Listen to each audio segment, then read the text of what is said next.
Hello and welcome to the second day of the Hearthstone World Invitational, the Seoul Cup. We started with 8 players representing North America, Korea, Japan, and Europe. Only 4 remain. I'm Papa Smithy, joined today, I'm going to start on my left with Hearthstone and Doa. Yep. Guys, we've got 4 players left. It's going to be an interesting one. No It should EU. be. What? No EU this time. That's true. No. Not anymore. Europe, the one region that didn't qualify, surprisingly. Tice and Osaka, 2 of the premier names here, not able to get through the first day of this wild format tournament. It's a rough day for Europe, for sure. But this is the day where we can finally say NA greater than EU, I guess, for like one of the only times ever in esports. So that's kind of nice. You ruined Twitch chat, Doa. That's nice, man. But we've got some good matches starting off. We got the semifinals and the grand finals, of course, today. Surrender versus StrifeCrow starting off, and then Reynad versus Matsun after that. And again, it's wild format. So it's a lot like if the standard format thing kind of never happened, where we have a lot of the decks that we already know are good with little sort of augments here and there from Whispers of the Old Gods. But it's been fun to watch. Yesterday was an exciting set of games. As you said, wild format, so the players brought 4 decks, 1 banned away by their opponent and 3 left over. Same decks today that you saw from yesterday, but the bans will be different. Prize pool, 22,000, and when we crown a winner today, 10,000 US dollar grand prize. It's going to make it all the sweeter to be the champion of the first Hearthstone World Invitational. Yeah, decent amount of money on the line for these guys, and so everybody's going to be playing hard, although we did see some interesting deck decisions yesterday, mostly from Reynad. We'll see him in our second match, but I'm really excited about watching a StrifeCrow again. Surrender played well too, but to me anyway, I thought StrifeCrow brought objectively the best decks, played the best out of anybody we saw yesterday, so he's kind of my pick for the tournament winner at this point. Yeah, same here. I don't remember him making any big misplays during his matches. He was just very consistent and very stable the entire tournament. I won't show any dissent. I think the casters all unified, talking to the Korean casters as well. We were all impressed by both what StrifeCrow bought and how he played it, but when you talk about who I want to see, it has to be Reynad. He's always the man that inspires the most interest. Yesterday, his Tiny Fin Paladin captured the imagination. That starting hand with a sum total of a Wisp, 2 Tiny Fins, and Divine Favor. That was a starting hand for Paladin, and I imagine we're going to see that Paladin deck again today. So once the surprise factor's gone, whether it can find a win will be very interesting. I mean, that's the thing, is that like even if you're not surprised by it per se, you can't really stop it from doing what it's doing if it gets a good start. So while that deck is kind of serious and it may not, or kind of like not so serious, and it may not be the most consistent deck in the world, like just like we know from the old aggro Murloc decks from way back when, if these decks get a really good start, they can kind of roll over anybody. So it is still a threat, but I don't think it's going to be banned by Matsun. Definitely not. I cannot see him banning that deck at all. Speaking of bans, we saw the day start off with a lot of Shaman bans, kind of expected. Some of those new Whispers of the Old Gods card have inspired a lot of fear, but we did see 2 Shamans in our last game. But speaking of yesterday, let's go over the results. Europe was not the victor yesterday. First match, Surrender took out Tice. It was a nail-biter, ending with a very long Murloc Paladin versus Freeze Mage matchup. StrifeCrow took out No from Japan. Matsun will be your Japanese representative in the next round as he beat out world champion Osaka. And finally, what was a really interesting best of 5 with just so many moments that could only ever happen to one player in the competitive scene. Happened to Reynad. He still came out the victor though, and out of a possible 20 games, we saw 19 matches played yesterday. Yeah, Kranich bringing some pretty interesting stuff too, but didn't pan out for him. Too bad. He had some fun cards in those decks. Couldn't win against the Tiny Fins, huh? Guess so. Couldn't do. So Tiny Fins are OP. That's one of the ways we can look at it. Surrender versus StrifeCrow is our first best of 5.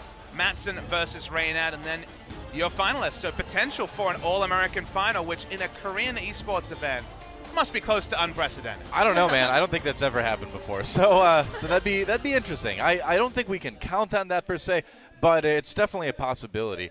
And so, yeah, that's going to be the day of Hearthstone. And just to kind of remind you guys, next Sunday, we start with Hearthstone Masters again, moving into the quarterfinals there. And that will be in standard format. So that's something to look forward to, too. A lot of new decks there, I'm sure. Yeah, if you're new to the Korean Hearthstone scene, you like what you see here today, follow OGN Global on Twitter and on Twitch. And we will be back with broadcast next week. But for now, let's get to the business at hand. It's all about the Seoul Cup, the World Invitational. Our players are already out on our grand stage here at Sangam East Stadium. This will be the first tournament resolving in this new stadium, as there's others ongoing in Heroes of the Storm and Hearthstone. Yeah, that's true. First tournament finals in the new stadium.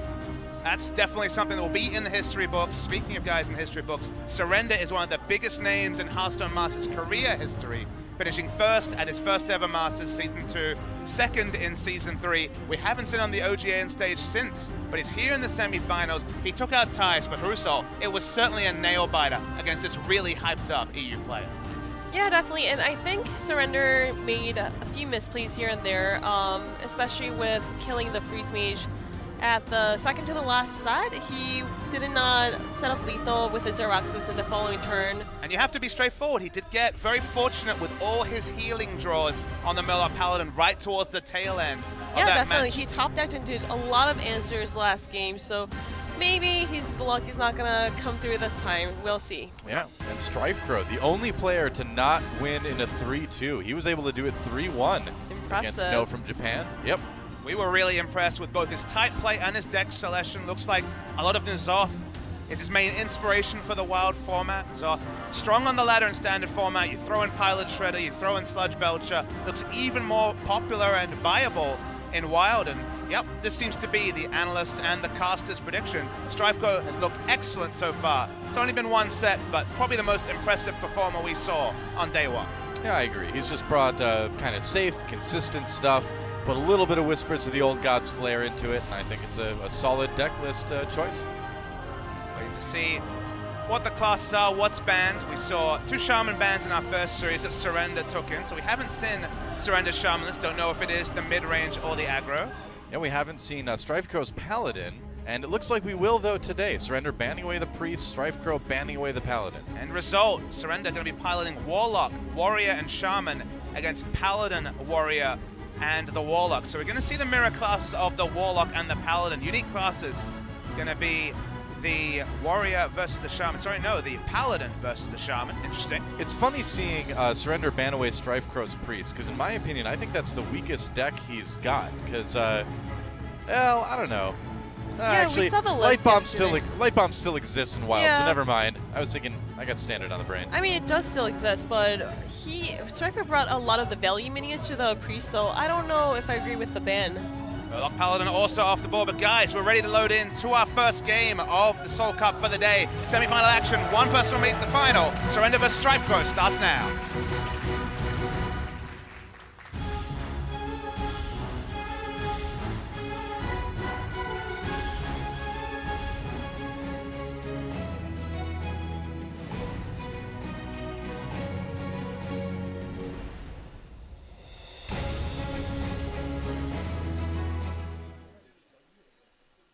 Seoul Cup World Invitational live from Sangam E Stadium starts now. StrifeCrow going to lead with the Paladin, of course, banned away Surrender's Murloc Paladin. He's going to be facing the Shaman. So first time we sight the Shaman from Surrender. Yeah, first time for the Paladin from StrifeCrow too. That was banned from him yesterday. See what he's got in mind for that. Maybe not Secret Paladin, as we do have a Consecrate in there, but you never know. Yeah, this could be a mid-range Paladin or a Secret Paladin.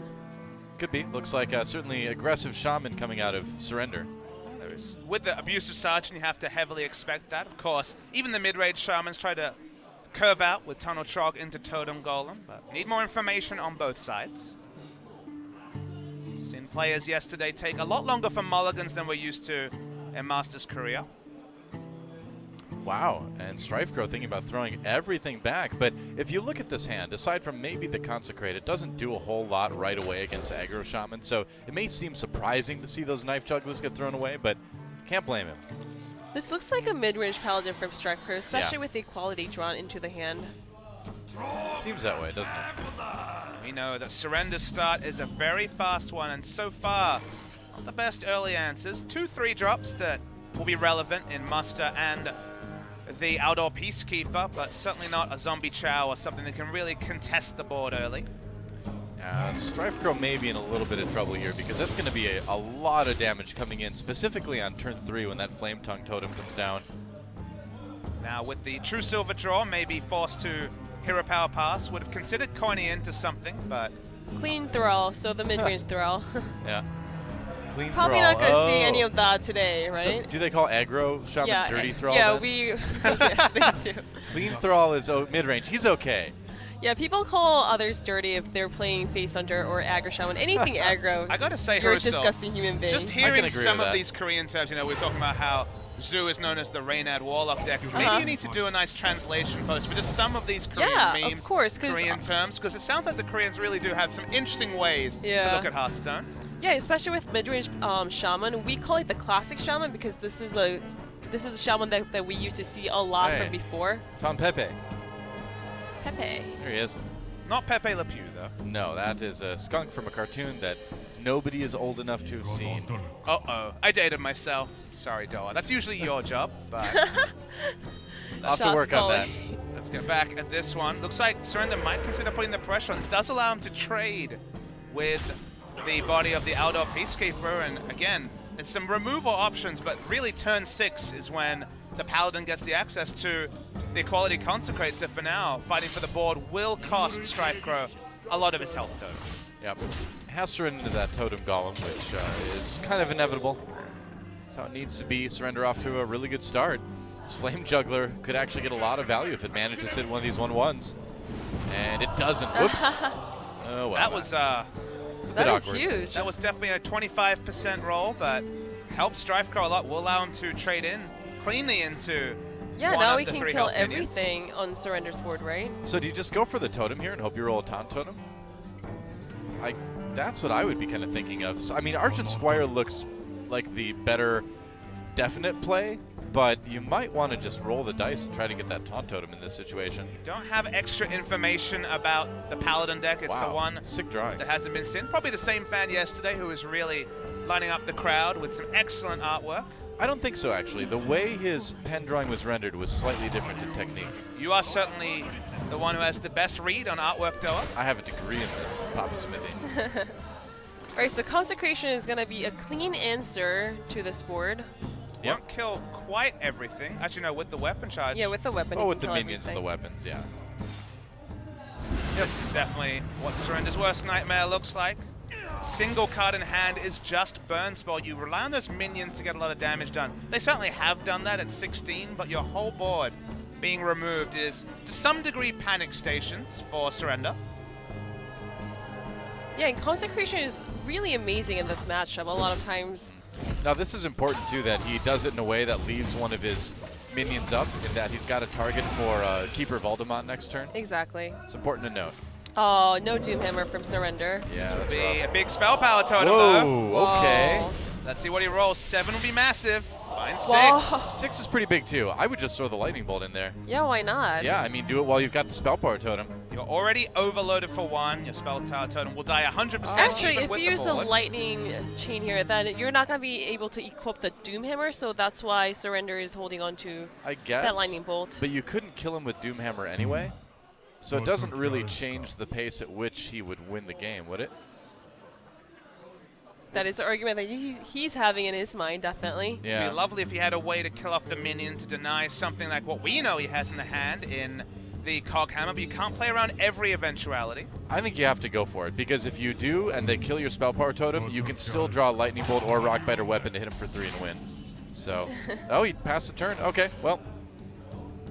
Decides to pass the turn. Not sure if he ever targeted anything with the Lightning Bolts. I don't know if that extra information is available to Strifecrow, but he's certainly really considering what's come through.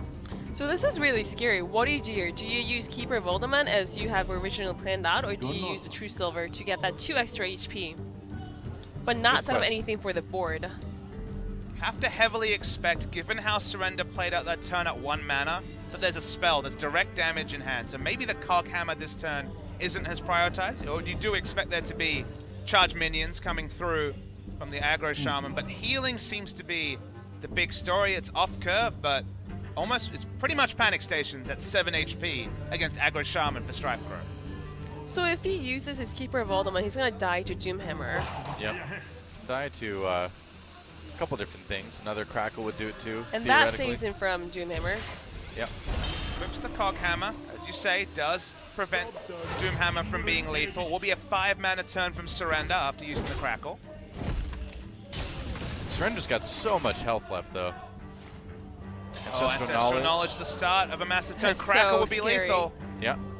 Oh, got the Doomhammer too. Wow, he got the Doomhammer. Will be able to equip it next turn. Finds Priest, Rogue, and Paladin. Nothing that helps him. Certainly Hunter hero power would have been the gold standard. See, Surrender's frustrated. Now, is there any logic to using the Rogue hero power and just removing Divine Shield this turn? I don't think you really need to. I would probably go Paladin hero power here and just make another guy. I guess my logic would be Rogue hero power this turn and canceling out the weapon next turn. At least gets you through and gets some damage in. The Priest hero power is definitely not that relevant, and Paladin, a 1-1, could be relevant. Couldn't healing be better than summoning the 1-1 Paladin hero power? I don't know. Oh, he's going to go for it. Goes Wow. for the Rogue. So again, the logic here is let's get rid of the Divine Shield this turn so you're impacting the board state. 2-turn lethal, 3-turn lethal at maximum is what Surrender's looking for. Any healing from Strifecrow would be massive. I think he probably wants to buff up that taunt too. We'll see. Yep. We'll follow your logic. Buffs up the taunt. Will still die to Doomhammer though. Yeah, I guess so. Looks like it probably has to be a Doomhammer turn this turn. There it is. Yeah. So able to push 2 damage. Right now, no ability to taunt until turn 8 and only 2 healings. There's a lot of cards that represent lethal for Surrender. Healbot though is a massive draw. And that may be the shutout. Might be. It's going to be really tough to win at this point. Yeah, after this turn, Strifecrow can't even play his turn forward ring. Well, he's got to draw a Rockbiter weapon. If he draws Rockbiter weapon, he still wins. No, That's true. Rockbiter weapon would represent exact lethel. Yep. And Surrender didn't use any of his Rockbiter weapon just yet. Not yet. He's got a chance to Rockbiter. draw one. Well, another Doomhammer. And he's going to try and buy time, but unfortunately for him, Tyrion Forge Ring, short of a silence draw, represents a wall that he just will not find a way to punch through. Only at 12 health, so I think Strifecrow may have stabilized with the draw of the heal bot. Could be. It's still important for Surrender to look for spells here because something like a Crackle could still win him the game. Looks like he's going to take the damage when he can. He's coming into turn 8. Tyrion Forge Ring, a staple in every in every Paladin deck. Sludge Belcher doesn't really change anything. He's going to need spells anyway. But it looks like it changes the play for Strifecrow. I guess so, yeah. Might as well get more damage in. Actually, with True Silver Champion, that's lethal, isn't it? Yeah, it's Zach lethal. Strifecrow sees it right away.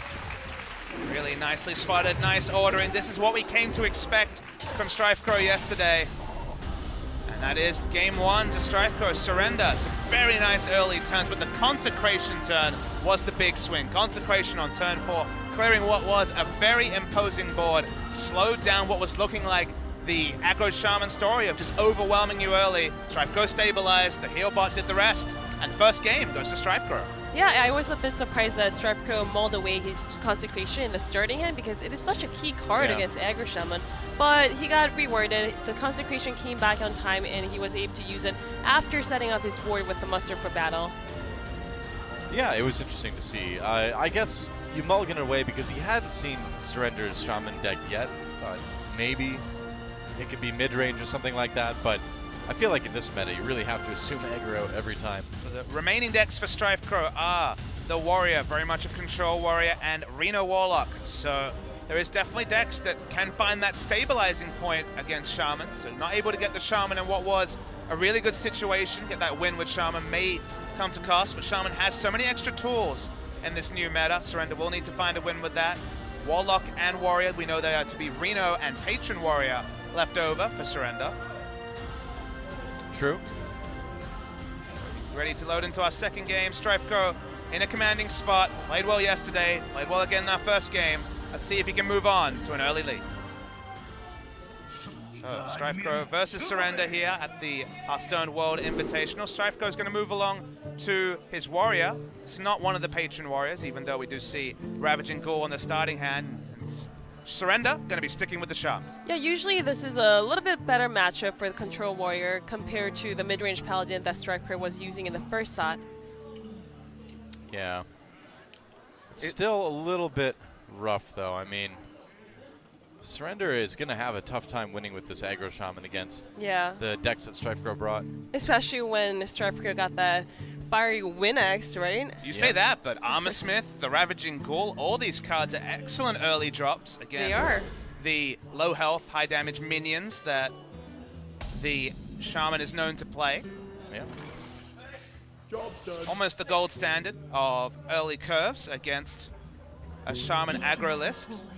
Well, Surrender probably wondering where that Rockbiter weapon was last game, huh? Well, he's got a nice turn 7 play, but looking a long way away from now. He might have to use for Surrender, that's us.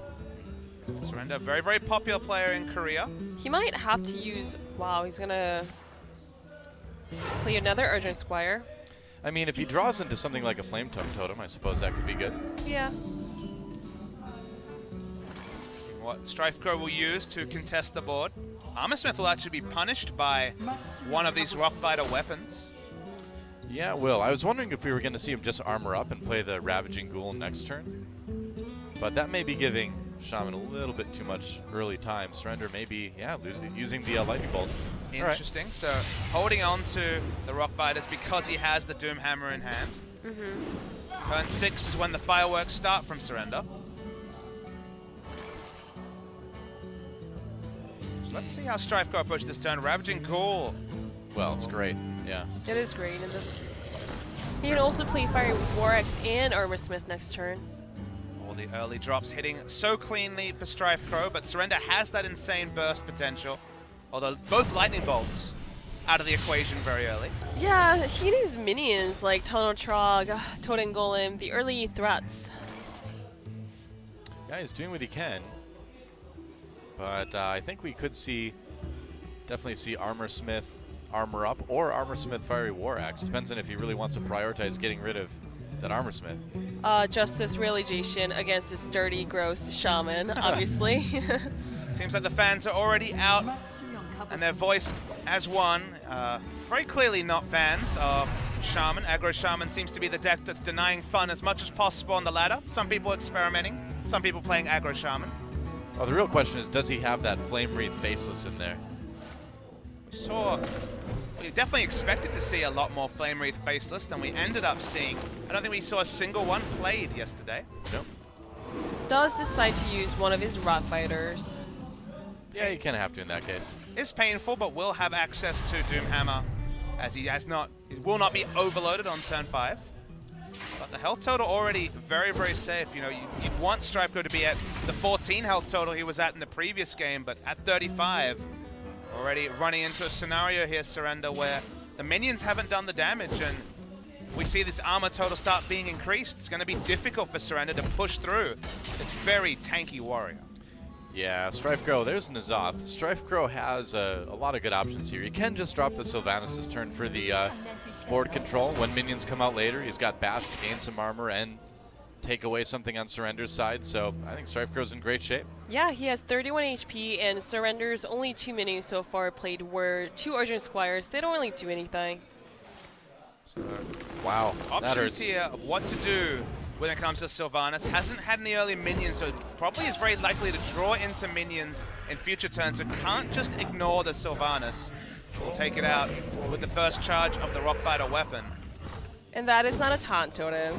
No, and that's really tough for Surrender too, to have to use a second Rockbiter like that, so only getting 5 damage out of any of those Rockbiter weapons. And now StrifeGrow can be just that much more confident about his life total. You don't have to respect 10 damage burst just from weapon for a single mana in future turns, so he can just re-equip the weapon and take his time. And honestly, just a stroll in the park for the Control Warrior this game. Yeah, with both Rockbiter weapons out of the way, I think StrifeGrow doesn't have a ton to worry about. He should be able to draw into a brawl, at some point to deal with whatever minions Surrender plays from here on out. Surrender keeps drawing into the spell power totems that you'd think would be great for Aggro Shaman, but just given the context of this game, don't really change his board state at all. Well, Control Warrior, unless you draw really poorly, is generally a pretty comfortable matchup, I feel like, against the Aggro Shaman. You just have so much armor gain, you have so much removal, that unless things just unless you have some bad luck, I think the Warrior's got a pretty big edge. And look, I think we all definitely take it for a given that the Warrior will eventually stabilize. It's not usually at this healthy a life total. It doesn't feel like there's almost any recourse, given that both Rockbiter weapons are gone and all the minion drops were either delayed or not hit at all. That Yeah, the Surrender's warrior just- has more HP than the shaman at this point. And when we're Feeling talking pretty about comfortable. turn 8, turn 7, turn 6, that being the reality, and now more burn spells being used to answer. Ouch. That hurts. I mean, what else do you do? But, man. Well, you consider conceding, Well. I guess, Stoa. Yeah, I think you might after this. We have one of our Western fans in the audience today. StrifeCro choosing between his options. Could actually, as quite a few options here, could definitely increase that armor total and deal with the Flame Tongue with the Shield Slam if he so chooses. Yep. Yep, he can clear this board pretty easily. Yeah, I'd say why not just Shield Slam one of these and clear the other. Yeah. So, Cool I as you mean, like. there's really not much more to say about it. I mean, StrifeCro just cruising to an easy win with this Control Warrior. It's looking pretty good. Another Eternal Sentinel for Surrender, but at this point as the aggro Shaman, it's just too late to build up the board, you know, and do enough damage to get to the point where your spells are going to finish. And he's already down to 10 health. He said he used that Doom Hammer to hit so many minions. If you just go back and really track what Surrender has used on minions, Lava Burst, double Lightning Bolt, double Rockbiter, all used for trading purposes. And whenever you're in that scenario as an aggro Shaman, it means you're probably not going to win the game. Yeah, I mean, Surrender's top decking right now, and so even if he manages to clear this Sludge Belcher, then StrifeCro just plays N'Zoth, gets it right back again. Gets Yeah. Sylvanas too. And StrifeCro could have played his N'Zoth last turn and get Sylvanas out. Set up for lethal. I mean, if I were him, I would just, Yeah, oh, he is going to, okay. I just play it. Yeah, why not? You could. Even one Sylvanas is good enough. I don't remember if there was any other Death Rattle minion that he played. Only this Sludge Belcher that has not died yet, so just a single Sylvanas, but look at the state of this board. We don't respect something like an Elemental Destruction from Surrender. Crackle doesn't change anything. No spell power totem. The one time it actually could have been at least tangentially relevant. Yeah.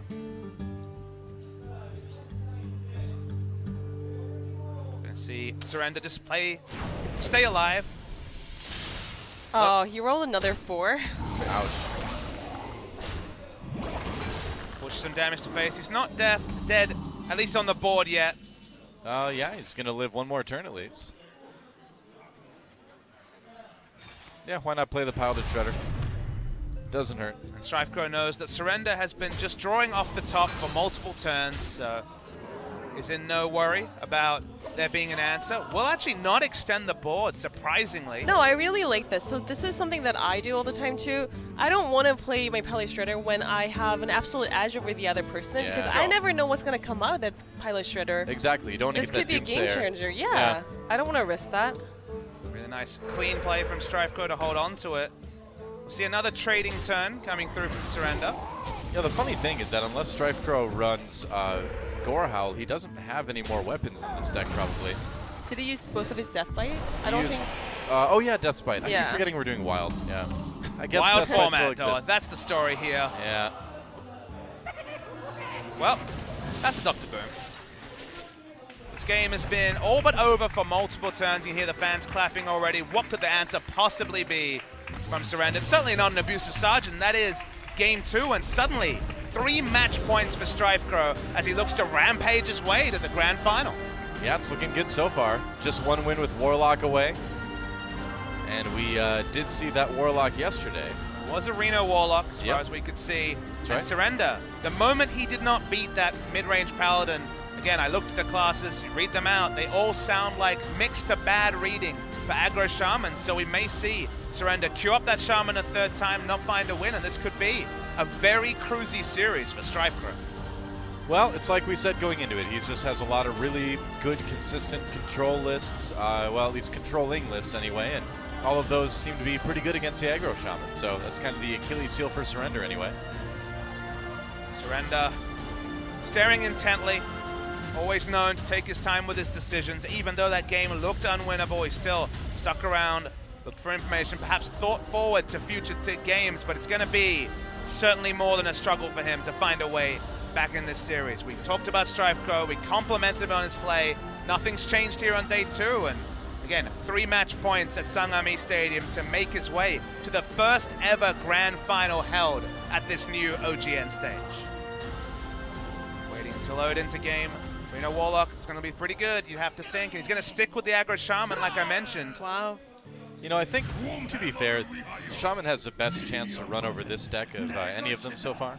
Yeah, I guess so. Basically, you have to have Reno Jackson from the Warlock's perspective. If you have it, then you win the game. If you don't, then you're probably going to lose the game. Probably. And definitely Surrender will be looking for a faster start than he found in Game 2. Game 1 was basically exactly what he was looking for. Good start for StrifeCrow, getting that Dark Peddler. Can see that even though we're on wild format, of course the Leper Gnome nerf's alive, so it feels like Argent Squire has Eater of Secrets replaced that particular card. Is Eater of Secrets the first one we've seen this tournament? Hey, well, guess what? Eater of Secrets is pretty good against Freeze Mage. But this is information that StrifeCrow, there's no way, of course, to deny something coming into your hand, but this is definitely information that StrifeCrow would want to hide. A lot of his opponents that, if he does make the final, will be running Freeze Mage, and this will be a very relevant card. Yeah. Of course, going to pass the turn. You want to save that coin. Implosion's going to be a really big card in this matchup, probably. And a fan there hoping that Surrender can come back and win 3 in a row. Yeah. Yep. We've seen reverse sweeps at Hearthstone Masters on the OGN stage, but looking And then Oh, Acidic dude. Swampu is going to come in very handy when Surrender plays his first Doomhammer. definitely a card not foreign to the Asia server. Always been a very popular tech card. Largely in a Reno exclusive card on the Western servers. Mind Control Tech and Acidic Swampus, big favorites in Asia. Yep. Nice draw there, getting the Eternal Sentinel that he can play next turn. Will allow him a true 4-mana turn. Yep. This is going to be the Leroy Faceless burst combo type of Reno Warlock. We've seen a few. We've seen the more controlling lists that look more towards just the demon package in the late game, but Charge gives a new dimension to the Reno list. Yeah, and 3 roll in the Implosion is not too bad. Nope. It's almost perfect. Today's my birthday, and I took the first subway ride to come watch the games. Wow. What a guy. He's been here since really early then. So the first subway ride's 5 a.m. I think so. 5 a.m., 5, yeah. 4, yeah. It's really early. We started at 2 p.m. Korean Standard Time for our global viewers, so that is certainly some dedication from that fan. A 2 or 3 drop. And that's kind of the issue, Yep. so you Mortal Coil, and then if you have to tap, if you don't draw anything, you certainly don't want to use Acidic Zero Shaman, but this version of it is a little bit more reliant on kind of keeping that board state in your favor rather than just only going to face. Come into the 4-mana turn for StrifeCrow. You really don't want to play the Eater of Secrets as a body, but obviously won't find any value in eating enemy secrets this game. The body very undercosted unless secrets are in play. Yeah, but you might have to at this point. I think so too. The other alternative is to Mortal Coil the 2-1 taunt and then kill off And the hope Eternal to get a Sentinel. 2 or 3 drop. And that's kind of the issue, Yep. so you Mortal Coil, and then if you have to tap, if you don't draw anything, you certainly don't want to use Acidic Swampus, so feels like even the understated body of the Eater of Secrets may be the right play, but StrifeCrow investigating all his options. All right. I mean, it is 2-4, so Yeah, it and will if trade this pretty minion well. does stay in the board, then he can use it as an ingredient for the Shadow Flame. Sure. Would be able to trade into the Totem Golem, then clear the board, although now of course not with the Totem Golem roll. So the Totem Taunt Totem. Taunt Totem roll. That is a lot of damage coming in from Surrender. Is it all going to face is the question that Surrender is currently pondering. He gets punished by Hellfire either way, so he might as well just go Yeah. face. I agree. He's had kind of a slow start, so just gotta do whatever you can to win. Doomhammer would certainly be a big draw. Once again, he finds himself with double Rockbiter weapon very early.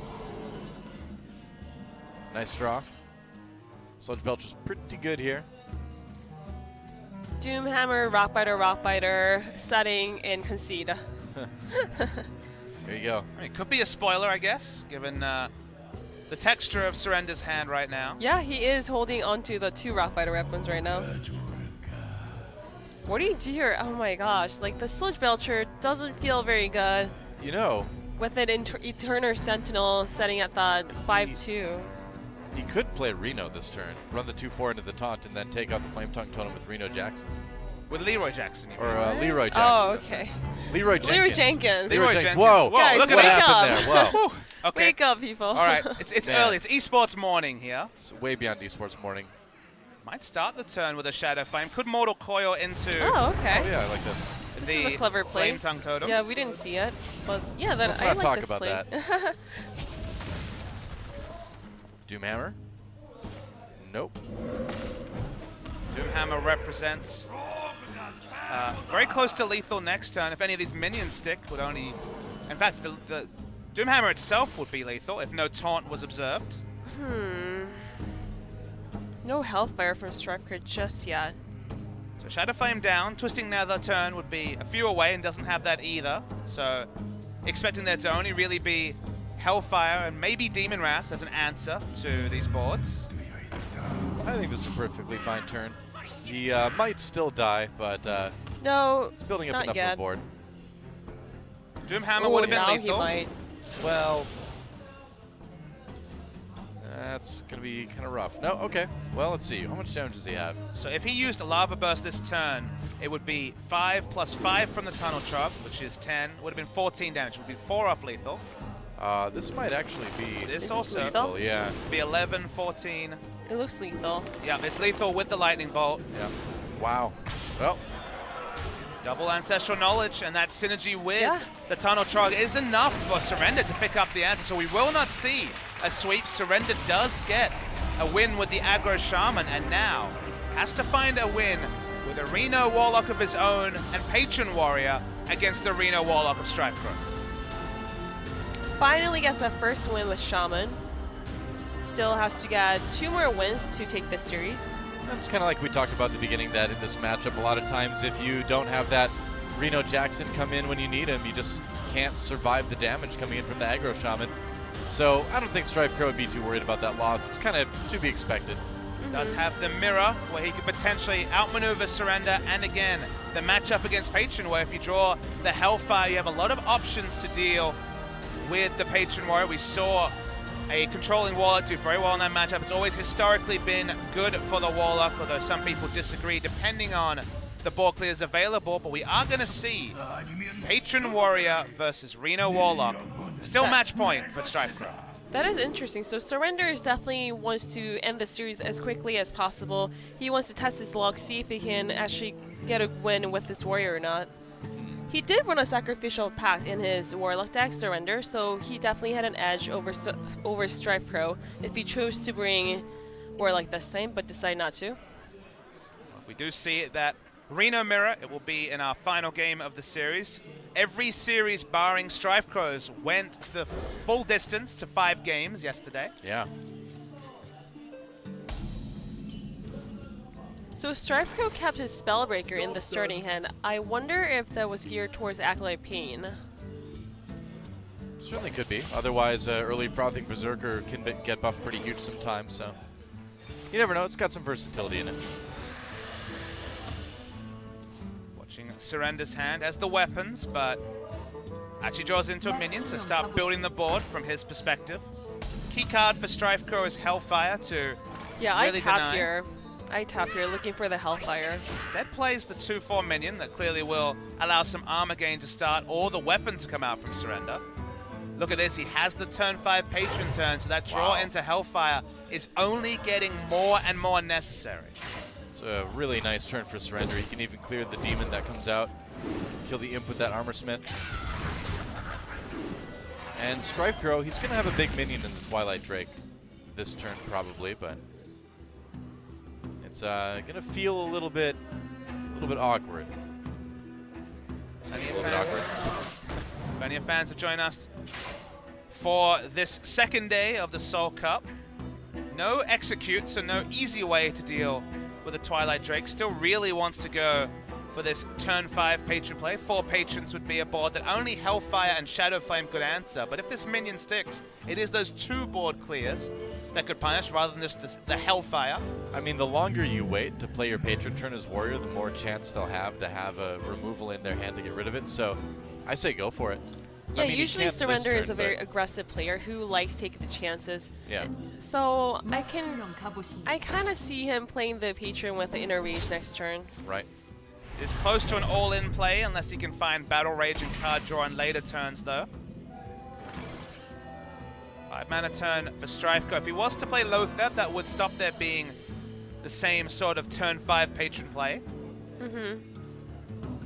Doesn't he kind of have to at this point because he does not have Hellfire at hand?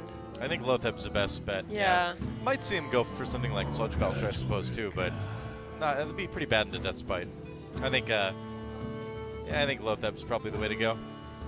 Lotheb also would die to the Death Spite, but again, stops there from being a massive Patron turn. If you take out the second charge of the weapon, you're so much safer in general. So Strifeco does the detective work, goes for the safer play.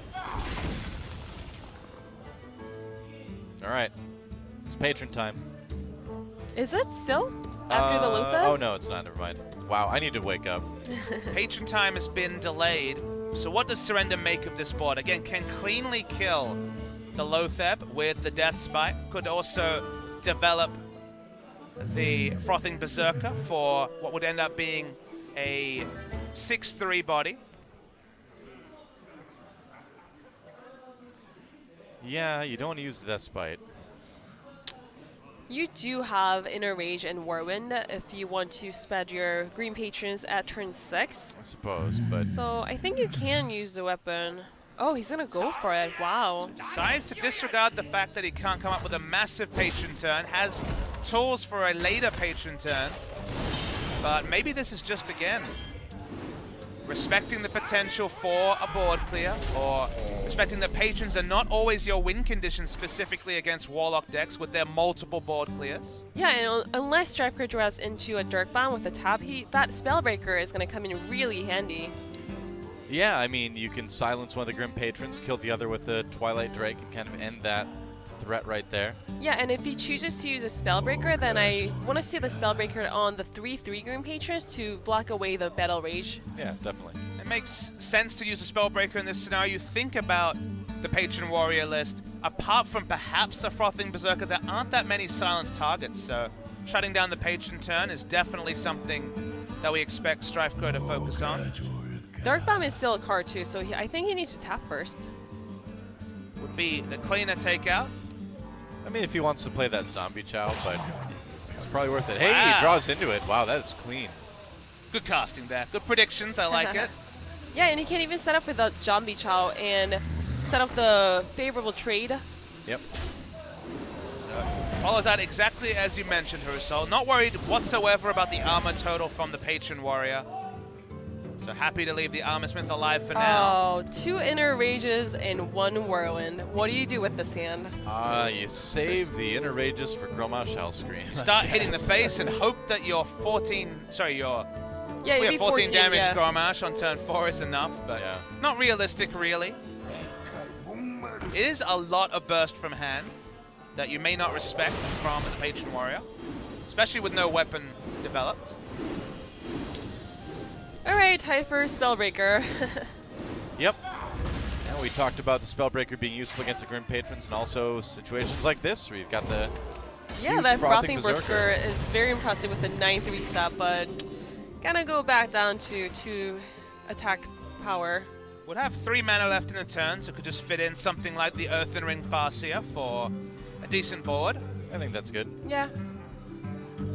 Probably. Tapping isn't as desirable in this situation because you can only fit in the Abusive Sergeant. The buff will not be relevant, so looks like it's going to follow that line of play and just slow down the onslaught of the Frothing Berserker. And 1 by 1, Surrender's win condition is going away. Well, he's got 1 Grim Patron left, 1 Frothing Berserker left. 1 Death Gromash. Spite left. Yep, Gromash doesn't seem like he's going to be able to do enough damage. Just going to play the Frothing Berserker as a body. Can kill the Spellbreaker, which would mean that there will be extra resources required to kill the other Frothing Berserker. Seems like he's gonna use one of his Inner Rages to kill the Spellbreaker. Probably. That would clear the board.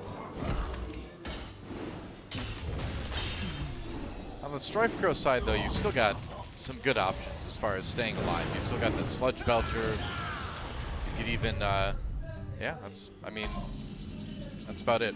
So, well, Grommash next turn, if no taunt was played, would represent 12 damage. It would also buff the Frothing Berserker up to 7, which of course would be 19 damage. Still a long way away from lethal. Yep. It's going to play Grand Bronzebeard as a body, but of course plenty of future value with both the Abusive Sergeant and the Defender of Argus. Man, so how do you handle this turn if you're Surrender? It just, none of it really looks that good. You can just see how this matchup really plays with the mind of Patron players, just because you're so incentivized to go for that early Patron turn before all the board clears can potentially be drawn. The hand size gets big from the Warlock. You can wait against a lot of other classes, not this particular one, and now Surrender finds himself in this scenario where he's basically going to have to use his whole hand to get any sort of board state going for him. Yeah, pretty much. I want to see an attack. What is he thinking about? Well, I was wondering if he was going to iterate Grommash with a Sludge Belcher like that, but it looks like he just wants to keep Grommash as healthy as he possibly can. So he actually does have a way to clear Grommash Hellscream with... He can even copy it. He can copy it, he can Abusive Sergeant and Power Overwhelming. Let's talk about his burst range. Not relevant because Surrender's at 34 health, but Faceless actually really interesting in this scenario. Yeah, Surrender did not use any of the execute, so Strifeco could be a little bit worried about that. No way to kill off the 10-1 and copy and clear. There's so many different things you want to do this turn. Let's watch this.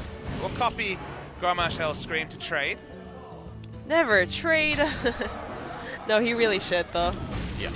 The onslaught of smoke in the chat is palpable, but... Yeah, my inner smokeness is coming out. But think about how much Surrender's used. He has 2 cards in hand. We know that they're completely irrelevant, barring a Grim Patron draw. Well, I mean, even if that big Grim Patron turn does come through sometime for Surrender, he's just going to get it immediately cleared. Yeah, with a Shadow Flame at the hand. Right. I mean, Shadow Flame Reno would do it. Shadow Flame with a number of other creatures. Hellfire is still out there for Strifecrow, you'd have to assume. Heavily expecting there to be one North American in the grand final of the Hearthstone World Invitational, the Seoul Cup at Sangami Stadium. Very strong board developed. Dr. Boom is still something, but dropping it into Sylvanas is never ideal, Yeah. so... You could inner rage, execute, and play your Dr. Boom. Well, that seems to be the only thing left, but this is literally the all-in play. Only a Whirlwind in hand. Dr. Boom will be played, but there are still answers for Strifeco to deal with this. Yep, that's right. He's got that Power Overwhelming that he can use to trade. Actually, the Implosion is a really good way to mitigate those Boombots, too. Can even tap, finds another tool to deal with the board. Just an embarrassment of riches in Strifecrow's hand. Yeah, goes for the guarantee clear into Dr. Boom. Probably a good idea. Probably need to make an attack with the Defender of Argus. Oh, yeah. Is it not going to kill the Boombot? Okay. Maybe an Implosion while the Boombots. Yep. Yeah, I was just wondering if he was going to use a Defender of Argus for the trade. Yeah, to enable the Wow. That was Death really Rattle good. effect going onto the PO'd minion. Well, there's a Twisting Nether, too, so... The yeah, sequencing from Strifecrow was beautiful to see there. Waited for the first Boombot hit because, of course, the Power Overwhelming minion was at 6 toughness.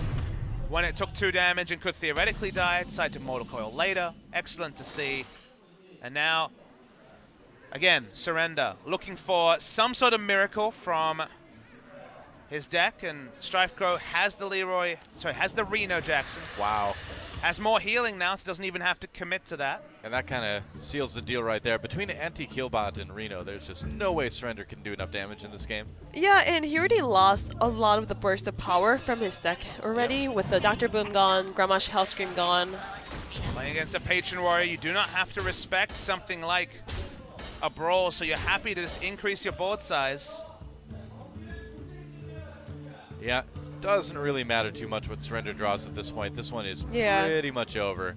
Patron would at least allow a good Whirlwind turn, but we know the answers exist against it. Yeah. Looks like Strifecrow is going to move 3-1 into the grand finals here. 3-1 again. Yep. Strifecrow, the only player to come to this stage of this tournament not playing all 5 games, and looking to extend that streak. At the end of this one, we're just waiting. Honestly, it seems like these turns are almost inevitable, but we saw some craziness in yesterday's matches. And the fact that Surrender has to use this whirlwind here just is that's really bad. GG right there. Yeah. There's just no way he can make his board and have a comeback with the green patrons anymore. Wow. Strife Crow, he can trade here, just get another 5-5 for himself on the board. Trade, Emperor Thorson to get a discount on that Reno. You're not worried about your life total at 23, so again, so many options available for Strife Crow. I think you could probably just trade and then play your own Emperor Thorson.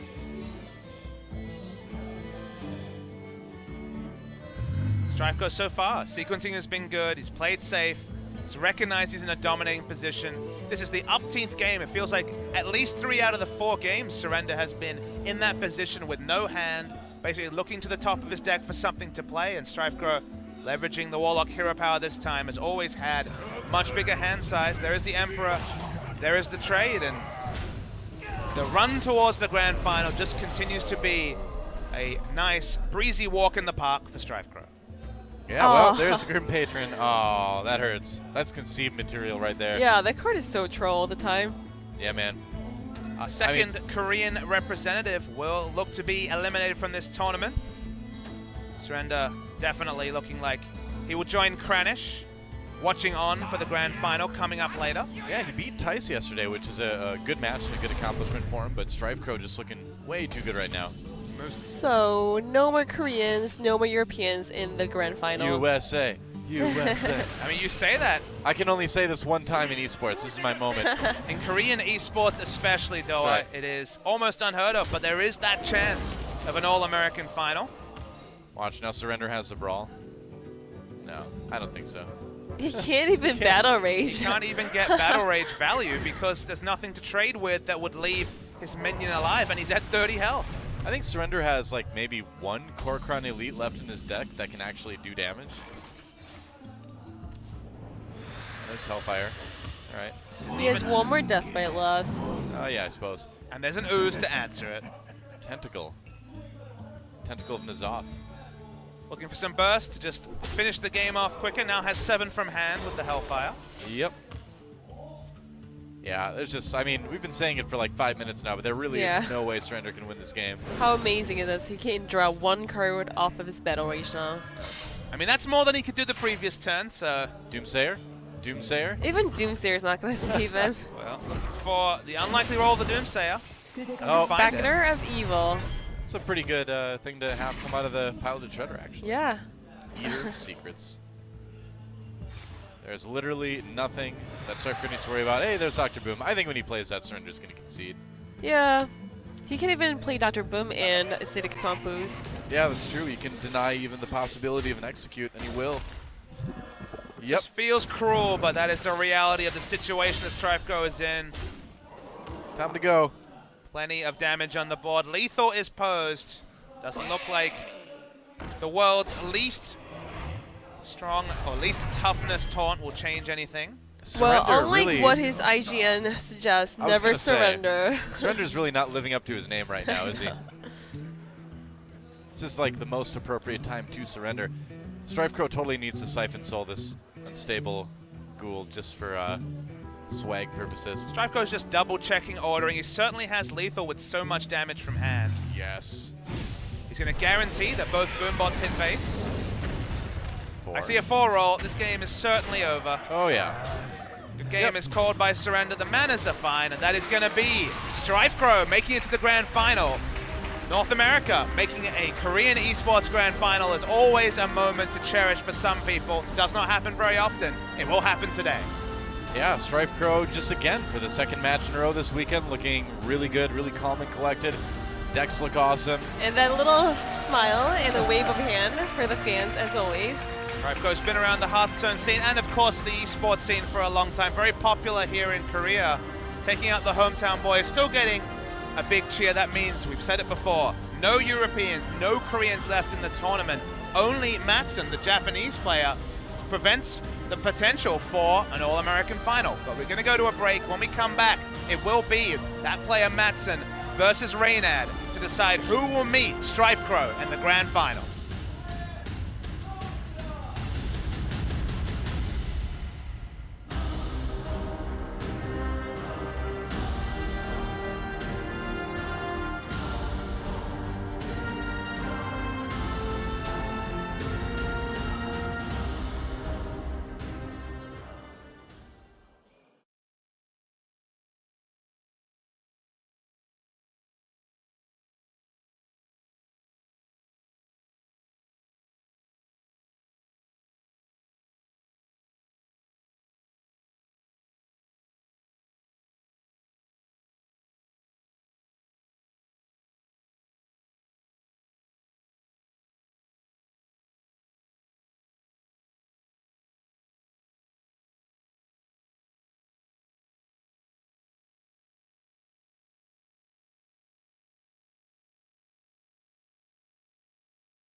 Hello and welcome back to the Hearthstone World Invitational Seoul Cup. We already have our first qualifier for the grand final.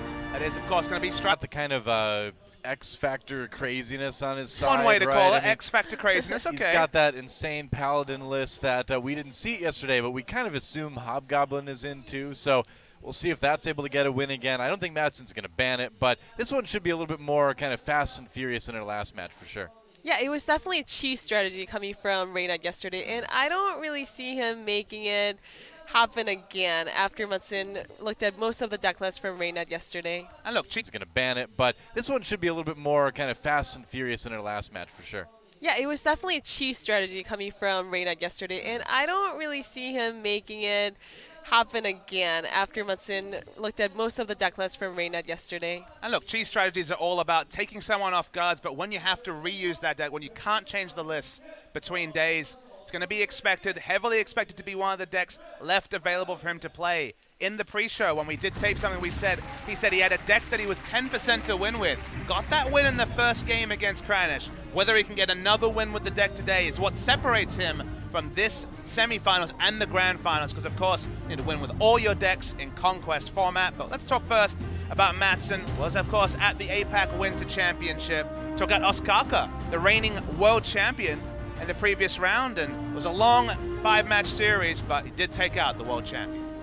Yeah, important to remember, and I think he played well yesterday. Some of his deck decisions, some of the lists he's got here, I think are kind of questionable, but we'll see how it works out. I mean, Reynad's list, you could argue some of those are pretty questionable too, so I don't know how this one's going to go. I really have no idea I don't know. But what we've seen plenty of control play from Madsen, and Reynad is the player who's got the aggro decks. Aggro versus control wasn't necessarily the full story of our first game, but Surrender definitely found it very hard to win with the aggro shaman. First impressions, though, coming in will be important. I'll ask you in a second, Russell, but first let's introduce the man himself, the salt mine, Reynad from Tempo Star. Yeah, I got the 3-2 win over Kranish yesterday. That was a pretty insane series. It was fun to watch. I think Reynad played it pretty well. Yeah, and he was surprised by himself that he actually got the win off of Kranish, especially after the Leroy Jenkins suicide. So many highlights coming through from yesterday's series. The Leroy Jackson turn was certainly one for the ages, and we'll see if we can get some more highlights and potentially Reynad moving on to the grand final. It seems to be an uphill task.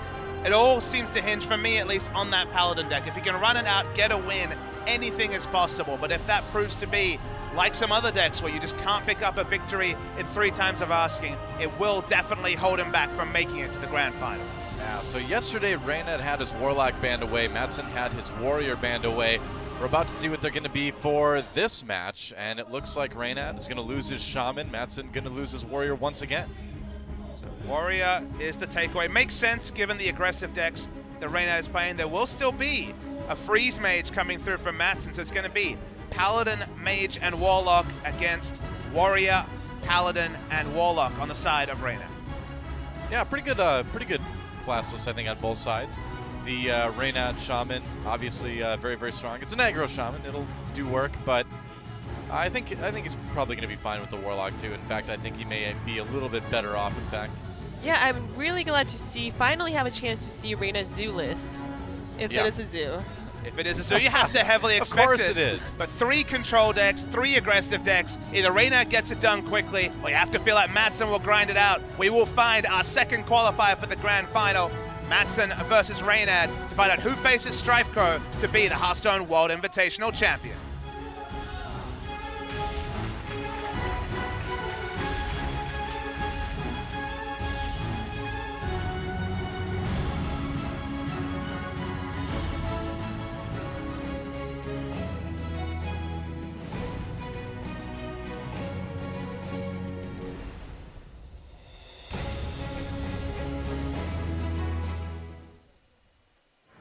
Second Seoul Cup semifinal. Reynad will lead with the Paladin just like he did yesterday, Tiny Fin and all. Time for some Tiny Fins. Versus Madsen on the Warlock, and no Tiny Fins, but I spy a Wisp. Oh yeah, and Selfless Hero too, a card that we saw come in towards the end of the game yesterday. Definitely a card we're going to see in a lot of aggro Paladin lists, already seeing in a lot of aggro Paladin lists in Standard. There he is, there's a Hobgoblin, okay. Knew he was in there somewhere.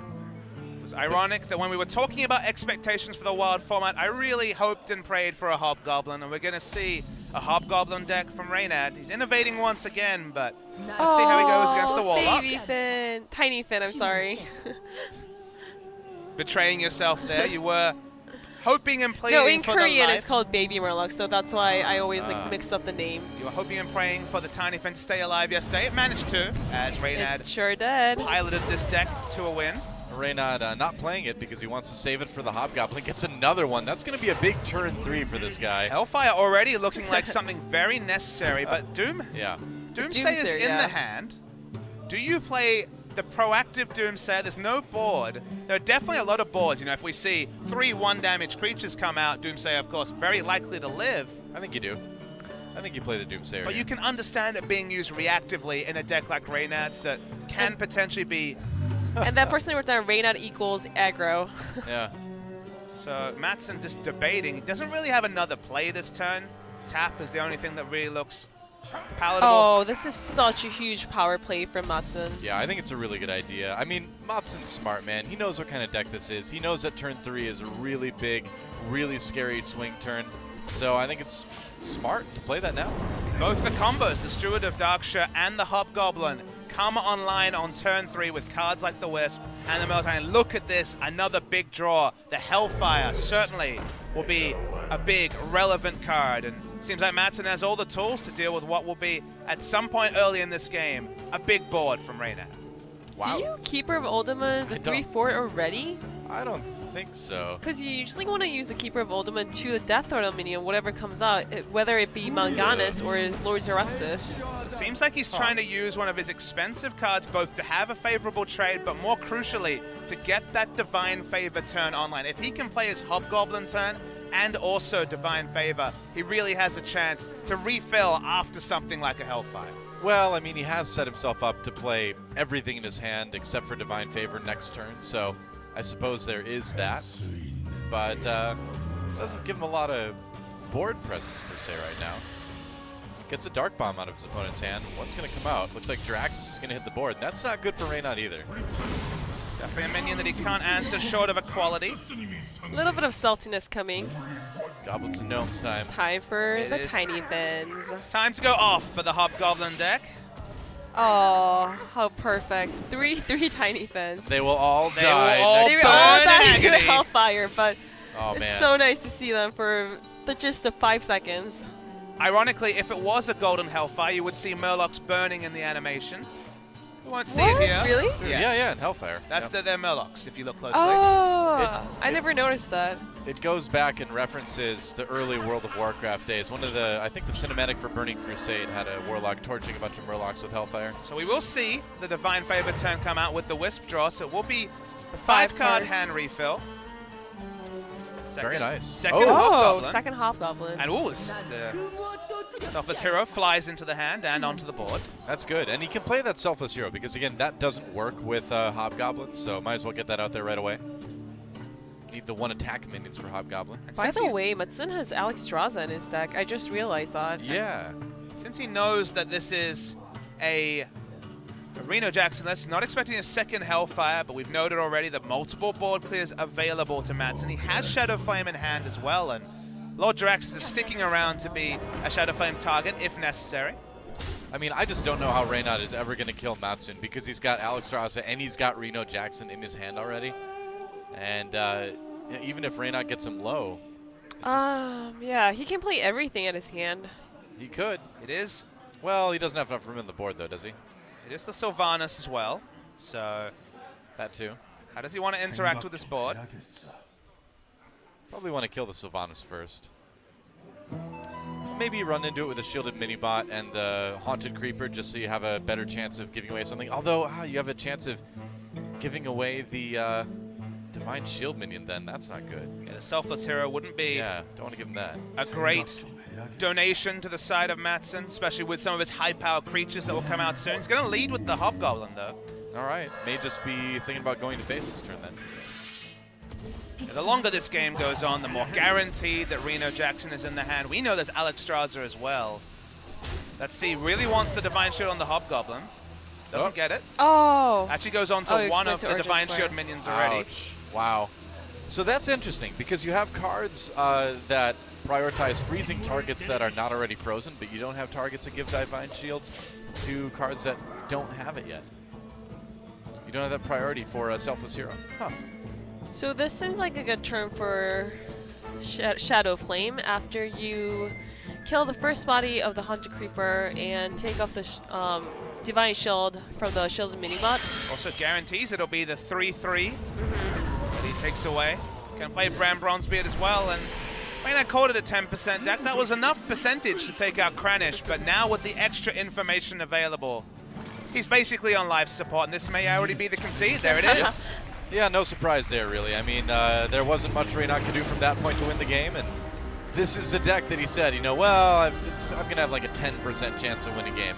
And you could still win with this deck. I mean, it's not a good matchup to go against Reno with that super face aggro Hobgoblin Paladin deck, but it could still beat something else that Madsen has. Yeah, and also Madsen had 2 of his removals, 2 of his AoE cards at the like first hand cards of his deck, whereas Kranich only had 1 Consecration and never drew into it yesterday. And you follow your logic though, Doa, and my issue is that Madsen has brought Freeze Mage and Murloc Paladin. Now, Murloc Paladin, maybe there's an argument very early burst down, but because it's such a board-centric deck, Freeze Mage has all the freeze effects. Blizzard basically clears a whole board. Well, is there really a list that Madsen has brought that this particular Paladin deck can beat? I said he can beat it, not that he probably will.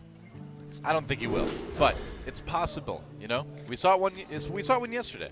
It's certainly going to be an underdog moving forward. Reynad moves away from the Paladin list after not finding a win, so we will see Paladin from Madsen, confirming it is a Murloc Paladin against what is Grim Patron Warrior, but certainly some adaptations from Reynad, most notably the Leroy Jenkins, but also the Ragnaros. Yeah, and he did use 2 Korkun Elites in the deck, so it really gives him a lot of time to... What am I talking about? A lot of reach. A lot of reach in terms of direct face damage, so Reynad can definitely finish Madsen off before he even uses his first Anything Can Happen.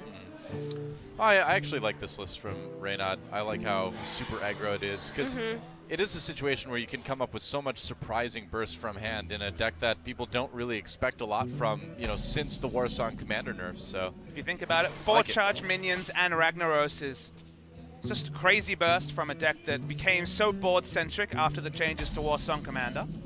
Yep.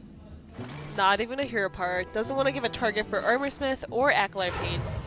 So we'll see the Acolyte of Pain onto the board, and Doomsayer and, in future turns, the True Silver Champion are great answers to that Acolyte. This Doomsayer is going to be pretty juicy, right? I think it's really good right now, yeah. Yeah, denying any draw from the first Acolyte of Pain. You know, you could make an argument, I guess, for the Murloc War Leader since it trades, you know, straight up with it, but I think just preventing the entire next turn from Reynad, more or less, is pretty good. I mean, there's always the possibility on Madsen's side that you don't know if there's an Execute coming out of the Warrior, but it's worth the risk. Reynad considers cycling the Acolyte of Pain. Execute would give him an answer to the Doomsayer. Well, 1 damage short of being able to clear it. might as well just play that weapon. He's even going to hit a swing? He's thinking about it. I think I like this because, oh, okay, all right. I think in that situation you probably should swing, because if you draw the Death Spite next turn, you're probably going to want to play that, and then you don't get anything out of the Fiery War Axe. That looks like a Grimoire Hellscream. Whoa. Grimoire has really hit rock bottom there, hasn't he? A bit of stubble. He's really, you know, let himself go. Solemn Vigil online because of the Doomsayer at 3 mana, so able to play that. And it's also worth knowing that there's no ambiguity about Reynad's list. Madsen knows there's a lot of reach. He knows it's an aggressive patron list, so getting that early damage in and threatening, whether it's the Leroy or the Gromash or the Ragnaros, early lethal is basically the playtime for Reynad, because the moment that things like Lay on Hands and all the other healing from Madsen deck comes through, it's going to be difficult for Reynad to finish off the Murloc Paladin. Yeah. Well, nice play by Madsen. Just gets the True Silver Champion out, handles the Frothing Berserker. Things are going well. Isn't it better, to play the Acolyte Pain over the Frothing Berserker? Well, of course. You don't want to lose the Frothing Berserker again just like that. I mean, it does kind of suck that you're only getting 1 draw off of it. Yeah. Not hero reparting again. He wants to set himself up for as much of a battle rage as he can a little bit later.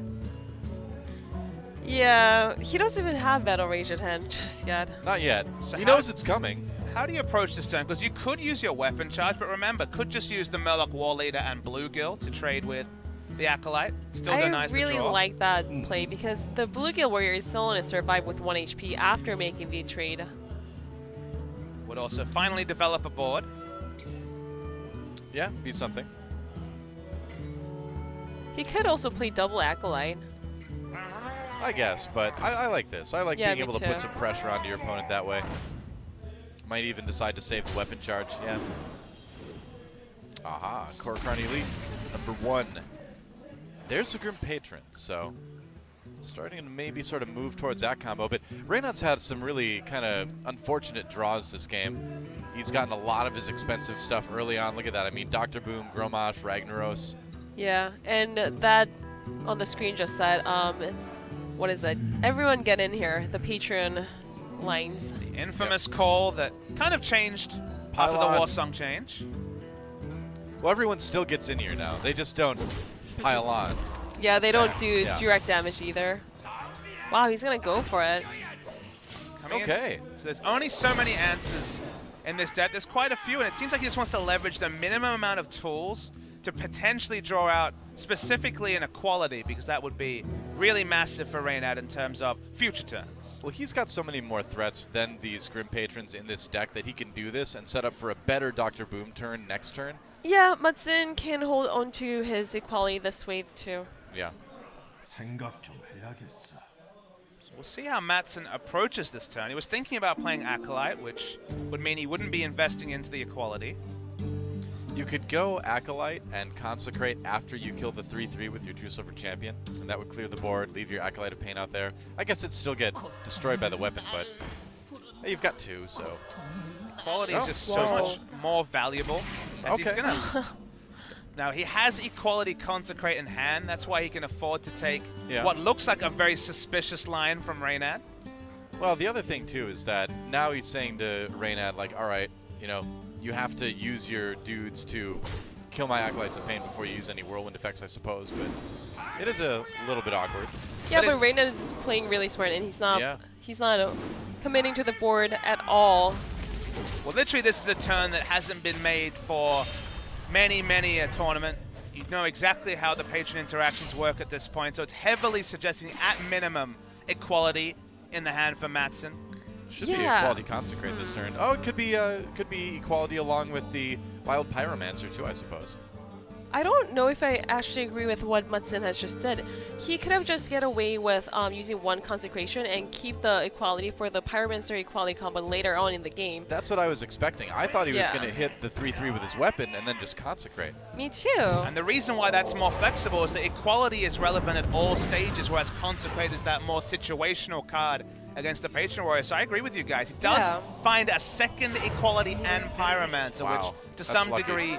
That is really lucky. It is lucky. And you almost never get good consecration value against Warrior, even against Patron Warrior, so I don't understand why he was holding on to that card so much. Well, this definitely rewards what seemed like overly greedy play from Mattson. Sometimes the heart of the cards does reward that greed. It's going to be the Dr. Boom this turn. All right. Hovered over the Ragnaros for a second, but I think Dr. Boom is going to get a little bit more mileage in terms of removal that you would rather have used on that than Ragnaros. You just look at the hand though. Ragnaros, Grom, doesn't have a Grom activator yet, but the finishing damage is there, and will we see Mattson run low on these removal tools? He does have basically only removal in hand, Humility even, alongside the Humility effect of the Outdoor Peacekeeper, so for now he seems very robust in halting the aggression from Reynad. Yeah. Murloc Paladin is a really 1 damage. interesting deck. A little bit of salt coming off for Reynad. You know, I didn't know. I actually didn't know that Reynad was a fellow Minnesotan with me. Oh, is it until this really? weekend. I had no idea. Yeah. He's your kin, Della. He's my Minnesota brother. So I feel the salt too now when I see these situations. Well, I mean, the issue here is that literally Mattson has every answer possible. Humility, Equality Consecrate, Wild Pyromancer Equality, even the Lay on Hands. The Sludge Belcher was the last draw, which also halts Reynad. Wanted a 3-roll onto the Outdoor Peacekeeper, doesn't get it. Now with 9 mana, trying to work out how to approach this turn. Yeah. Could be, let's say, it depends how much he wants to extend, because you could understand to some degree the Frothing Berserker and charging into the 1-2, but we'll be able to fit in hero power there as well. You're still going to lose that Frothing Berserker so quick, so you'd rather have a little bit more gain out of that. I think maybe you could run the Korkron in and then Battle Rage. It's going to be Korkron and... Yeah, there we go. Yeah, so the Battle Rage online gets rid of the taunt. As you mentioned, will be very easy to deal with the Frothing Berserker, but it is something that will look to provoke the weapon, second part of the weapon. The problem is that Mattson has already sacrificed a lot of Murlocs, I suppose, and he's getting to the point where Reynaud's lost a little bit of health, and Anyfin is starting to get to be a bit of a concern, I think. If Mattson draws him, of course. Well, Lay on Hands will certainly help. Ragnaros the Light Lord, one of those extra healing cards he has, and there is the first Anyfin. Are we going to have a Ragnaros off? I hope we do. That would be awesome. Oh yeah, that'd be so cool. Fire Lord versus Light Lord. I really love the new Ragnaros. I think that's great that they're kind of playing around with the lore like that. It's definitely a Ragnaros turn right now. That's right. 8 damage, Insect. So I guess we're not going to see a Ragnaros fight up anymore. We're going to see an Equality Consecrate. That's what we're going to see. Potentially a Wild Pyromancer Equality. Yeah, I mean, you might as well save the... well, yeah, Consecrate's probably better to use here, because then you can save the Anyfin. Whoa. Going to actually clear with the first Anyfin. The next one... Interesting. Will most likely represent lethal. Hasn't played Old Murkai yet, but now does have the 4 charged Bluegills and soon to be 2 of the Murloc War Leaders. That means there'll be 6 damage on each of those Bluegills, so the next one represents at minimum 24 damage. It's true. It's a good point. Yeah, Reynaud knows. He thinks it's time to gain some armor, and he's got those 2 Ravaging Ghouls to do that with, right? He can play 1 Armor Smith here. He can gain, what would it be, 6 armor. Again, the minimum total is 24 after removing. Anything more will mean that anything won't be 1 turn lethal. He can actually gain a lot of armor here. Oh, he's not playing the second Armor Smith yet, I though. hate playing Unstable Goal against Paladin. Please don't do that. Makes equality not even require much of other activators. I follow your logic there. Looks like he doesn't want to kill off the Murloc. That makes sense. Well, he's trying to set up a kill with Grommash next turn. That's the plan here. Second Anyfin is not lethal. There it is. Unless my math's totally off. Well, he would still get 1 more War Leader, and he'd get 4 Bluegills. So it'd be that 24 damage. So yeah, I don't think it would be. Old Murkai certainly seems to be towards the bottom of the deck. A lot of drawings already happened for Mattson, but hasn't found the Old Murkai. Still has a quality Consecrate. This board is certainly not very threatening.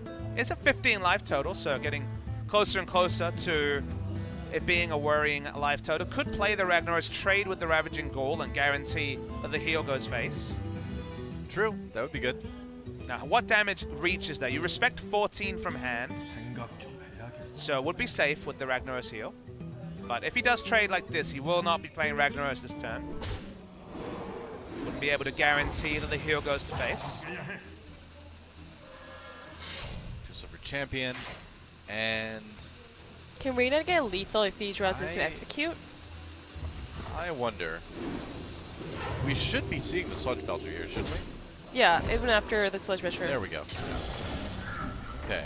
So if Execute never comes mind. through, it would not be lethal. Getting closer and closer though, but we know there are other healing options available to Mattson. Actually, only Ragnaros in hand right now. I mean, you'd have to imagine there's Forbidden Healing in this deck too. I don't know if we saw it yesterday, but you'd think it'd be in there.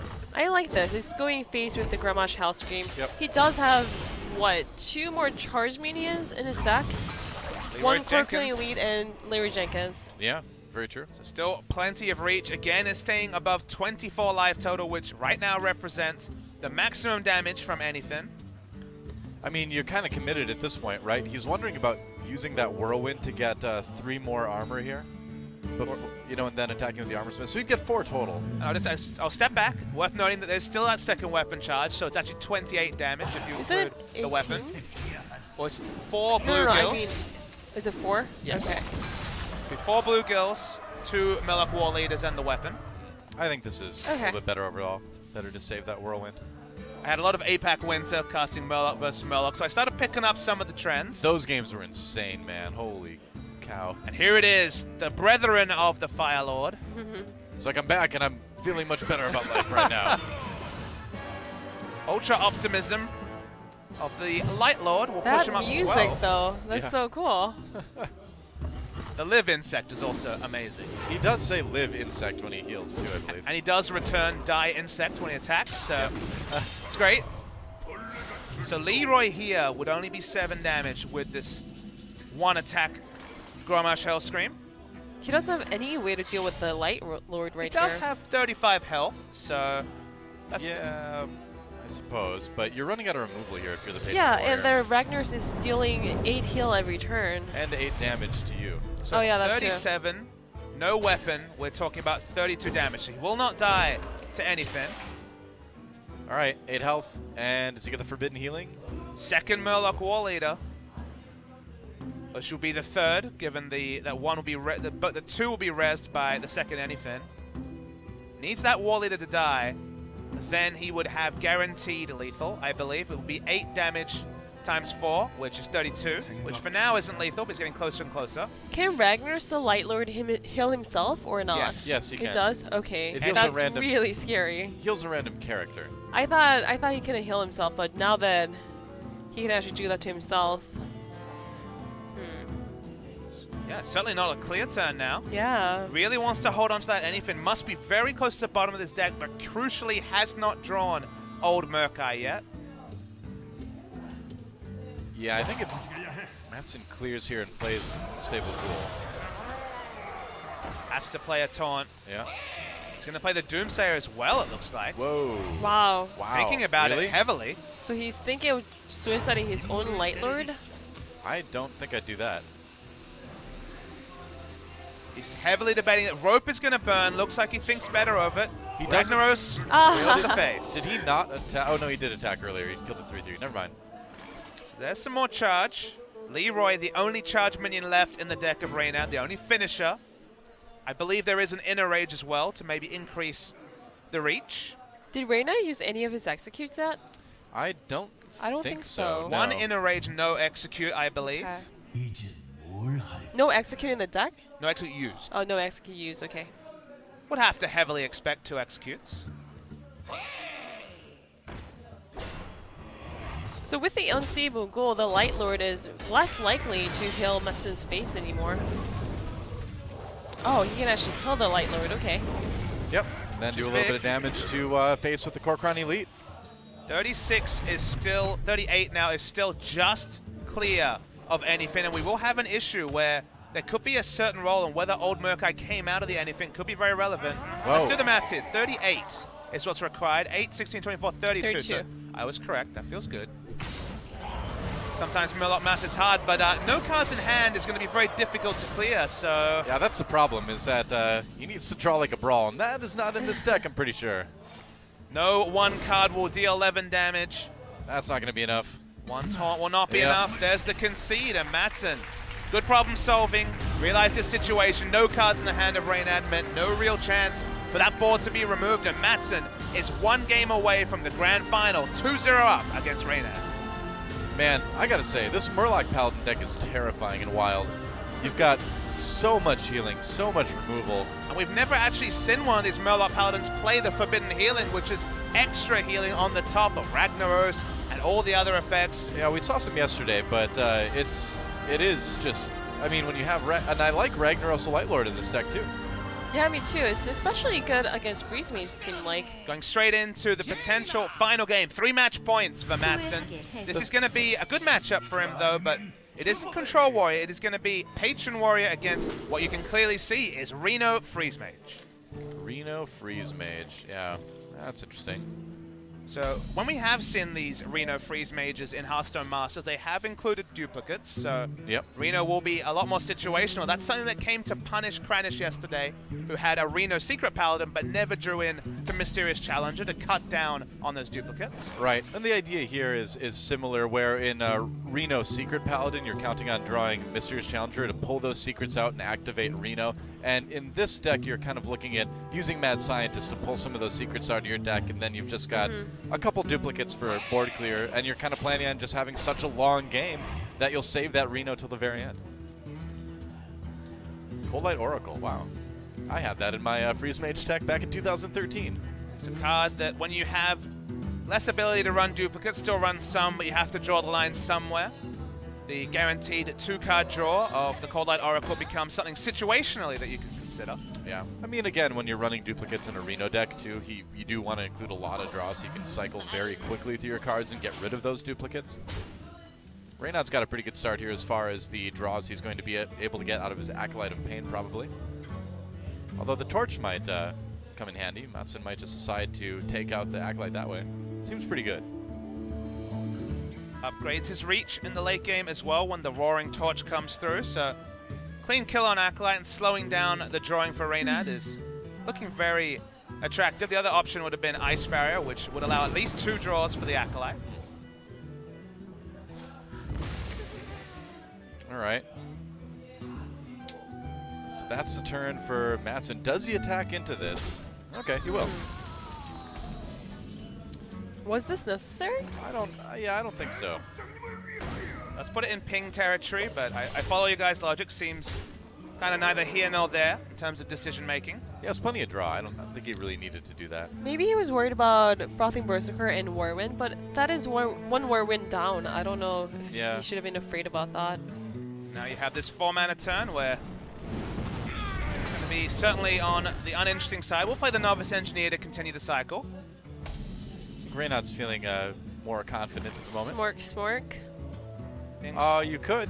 Something going better than expected. He does have access to the second Corcoran Elite.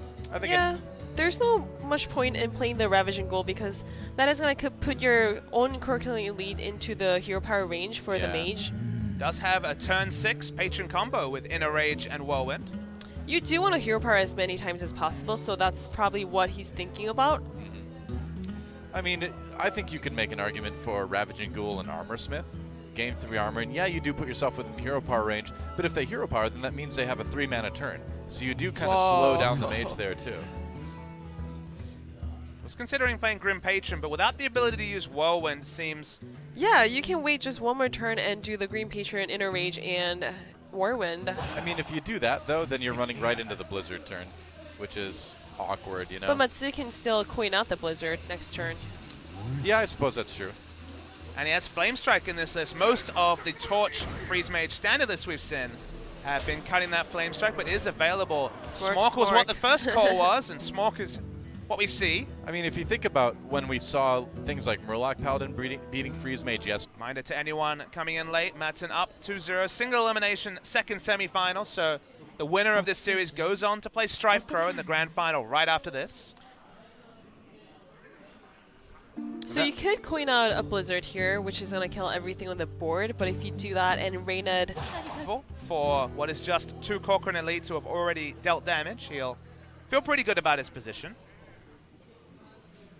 Reminder to anyone coming in late, Matson up 2-0, single elimination, second semi-final. So the winner of this series goes on to play Strife Crow in the grand final right after this. So you could coin out a Blizzard here, which is going to kill everything on the board, but if you do that and Reynard uses his Green Patron, Inner Mage, and Warming combo, then you're at a huge risk. So he saw that coming. Yeah, I like this turn from Matson. He's playing it slow. He's not getting too worried by these charge minions. He's still got Reno in the hand, and he's not going to be able to use it right away, but... Yeah, and that Acolyte Pain kind of has a taunt by itself because you want to kill it one shot. Yeah. Then we have this interesting scenario where coin is still available, has Flame Strike. So although it is a surprising Grim Patron turn with no weapon put together, there is still an answer for patrons in that Flame Strike. And he's been saving that coin for so long. If you're Reynard, you got to start to be wondering if he's got that Flame Strike in there. Because this is a Reno list, I think we saw that there is Archmage Antonidas, so coin does have potential other use, but that's true too. Does have a lot of answers still. And I think this is still the only play for Reynard. I think you still have to go for the Grim Patron turn. He's really unsure of himself. It's one of those situations where you're afraid of the removal, but they either have it or they don't, and you really, there's no way to predict it, so just go for it. What does he do with the Corcoran Elite? Because he hasn't traded yet. We have to keep tabs on that. He's either going to go face a not Whirlwind, or he's just going to trade and then... Is he going to Whirlwind? No, okay. Holds onto Nice. the Whirlwind, so it does respect coin into removal. Really interesting good. heads-up play by That's good. Reynad. Yeah. Shows restraint in a situation where you could have argued going off when it comes to a patron turn, but Yeah, this people coin, always make joke about how Reina is not a serious player, but when he makes these small little thoughtful plays, it really shows up. Yeah. I mean, he's a No, long-time card game player, of course, in multiple different games. Some of the most famous plays in the infancy of the esports scene were Reynad making creative plays. I remember a famous Hunter play with Savannah Highmane, I think I it remember was. that with the 5-mana It was Rhino? with the Stampeding Kodo, I believe. No, not Stampeding Kodo, the No, Tundra Rhino. The Tundra Rhino, yeah. That went around the scene a couple of years ago. So one of his rare appearances at a tournament. He's doing very well here, but is so far behind in this semi-final that needs to find a win, and still so many answers available to Madsen.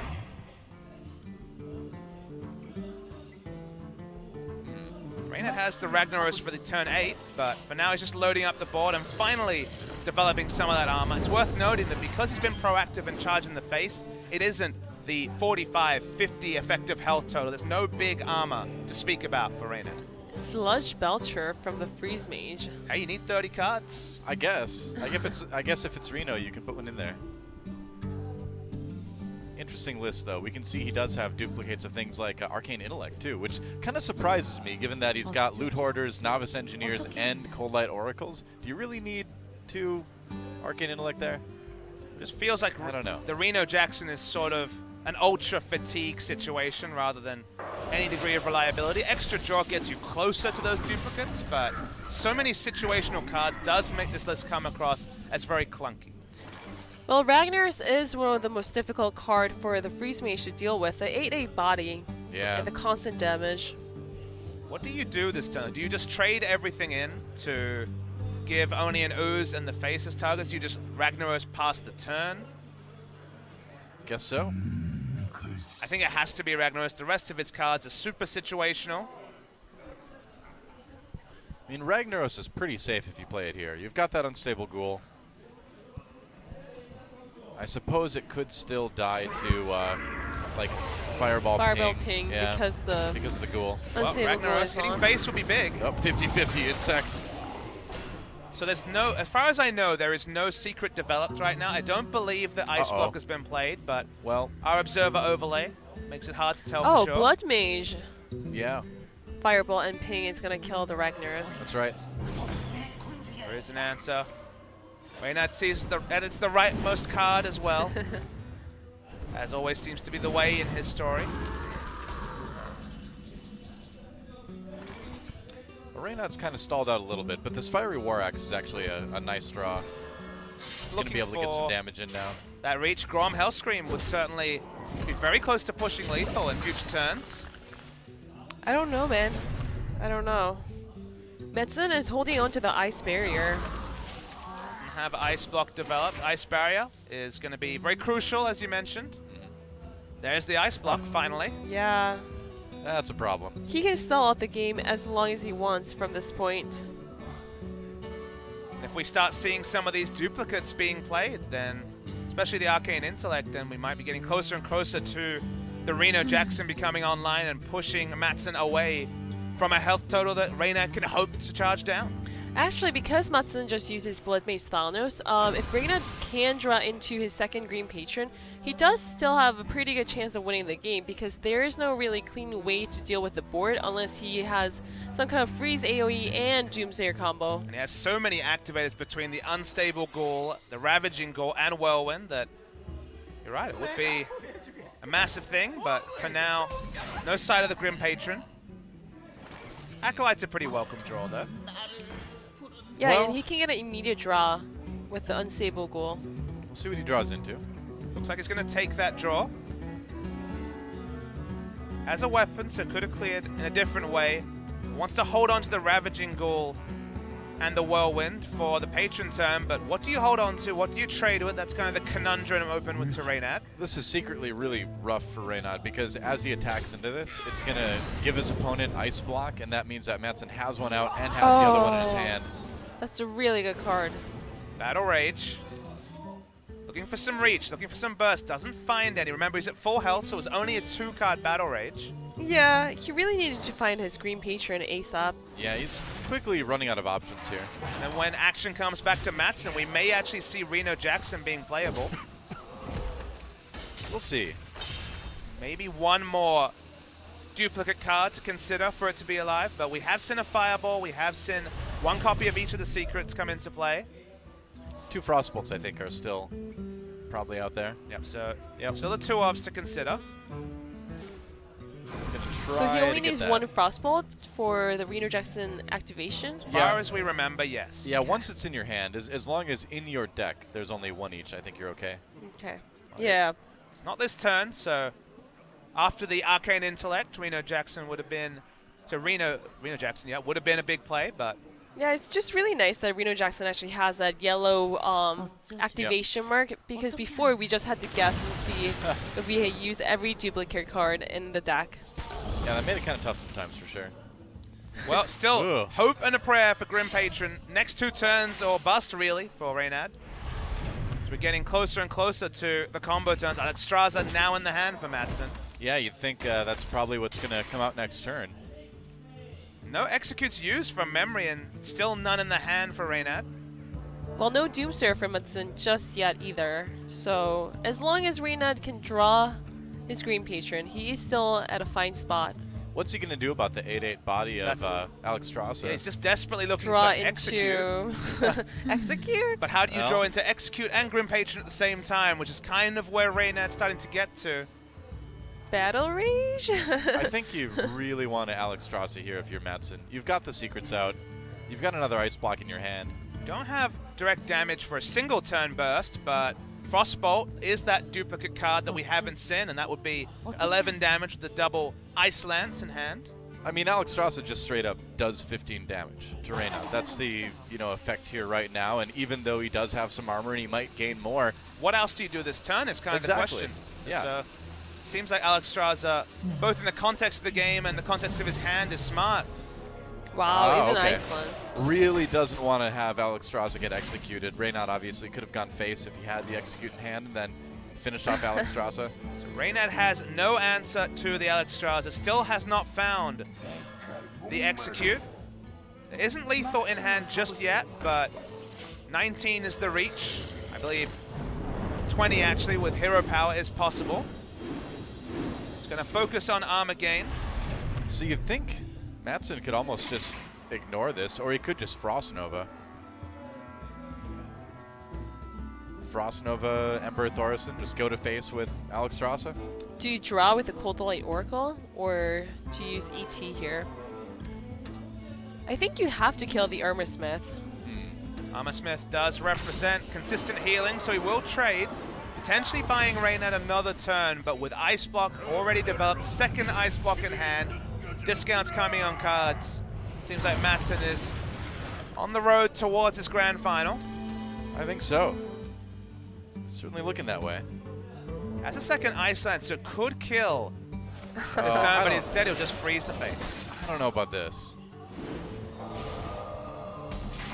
Losing out a lot of damage by using those Ice Lances that way, but he's but you're also guaranteeing giving it. that constant damage from your minions. Ideally.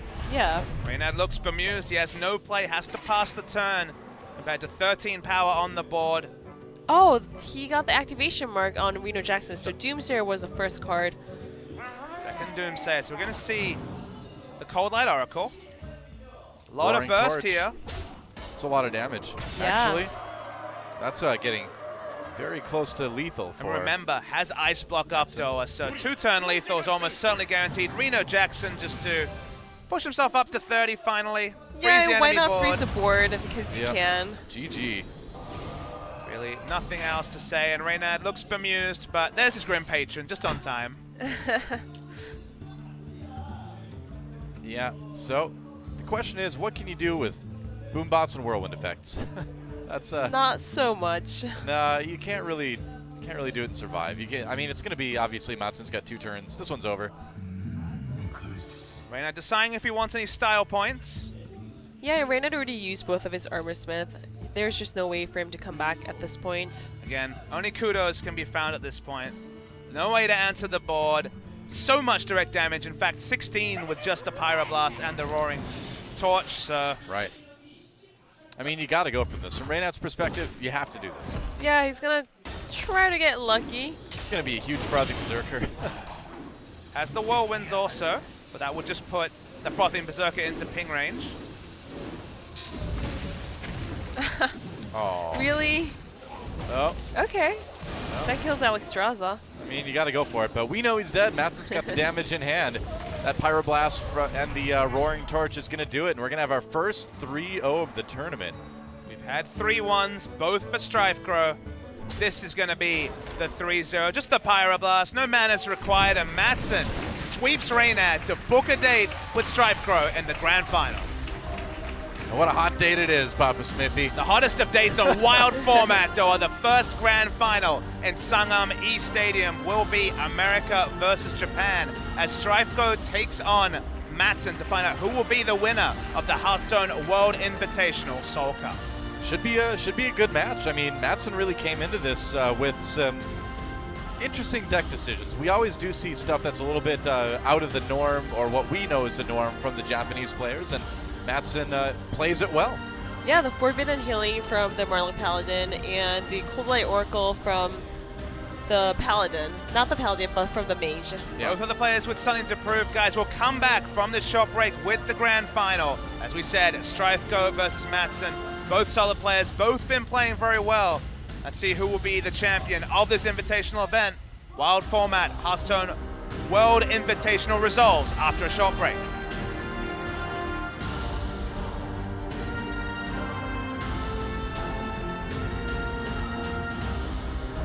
안녕하세요. 오랜만에 인사드립니다. 여관 주인입니다.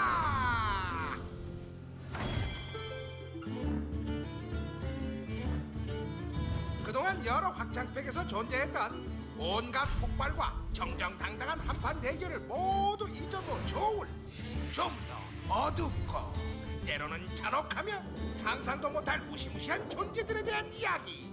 오늘부터 저 여관 주인과 함께 하시기 바랍니다.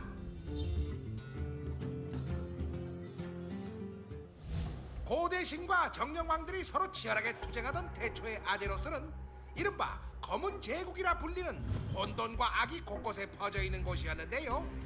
그러던 어느 날 세계의 창조주 티탄들이 아제로스에 강림하고 그곳에 뿌리내린 어둠을 걷어내고 질서를 심기 시작했죠. 티탄들의 창세 작업이 진행되면서 기존의 아제로스를 지배하던 고대 신들과 정령왕들은 티탄들에 의해 쫓겨나게 되고, 이 과정에서 고대 신 중 하나인 이샤라즈는 티탄들의 수장 아만툴에 의해 처치당하고 말죠. 그런데 이샤라즈를 처치하는 과정에서 티탄들은 한 가지 중요한 사실을 알게 됩니다. 고대 신들은 아제로스를 숙주로 삼아 기생하는 존재들이었고, 그들이 죽게 된다면 아제로스의 존폐를 장담할 수 없다는 것이었죠. 티탄들은 고민 끝에 고대 신들을 처치하는 대신 아제로스 깊숙한 곳에 봉인시키게 됩니다. 티탄들이 떠나고 시간이 흐른 뒤 티탄의 창조물들에게 변화가 일어났는데요. 탐험가 연맹 이야기에서 언급했던 육체의 저주였습니다. 자신들을 봉인한 티탄들을 증오한 고대 신들이 돌과 무쇠의 육체를 가졌던 티탄들의 피조물들을 연약한 살덩이로 만들어버린 것이죠. 토속인들은 드워프로, 선술집 난투에서 볼 수 있었던 메카조드와 노움 태엽돌이 같은 기계 노움들은 노움으로, 거인종족 브리쿨들은 인간의 선조로 변화하죠. 티탄들이 아제로스를 떠날 때 그들은 아제로스와 자신의 피조물들을 지킬 강대한 존재들을 선택했는데요.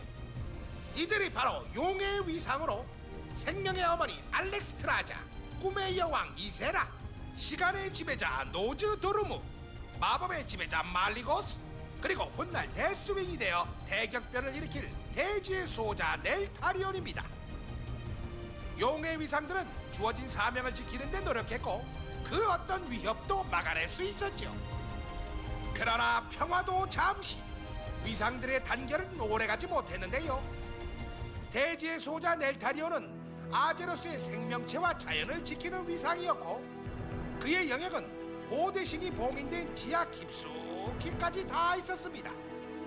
넬타리온은 점차 고대신들의 영향력에 물들어갔고 고결하며 영예로운 위상이었던 그에게 생명의 어머니 알렉스트라자의 그늘에 가려진 질투와 분노가 점차 쌓이고 말았죠. 이 영향은 훗날 불타는 군단이 아제로스로 대대적인 침공을 벌였던 고대 전쟁 당시 드러났습니다.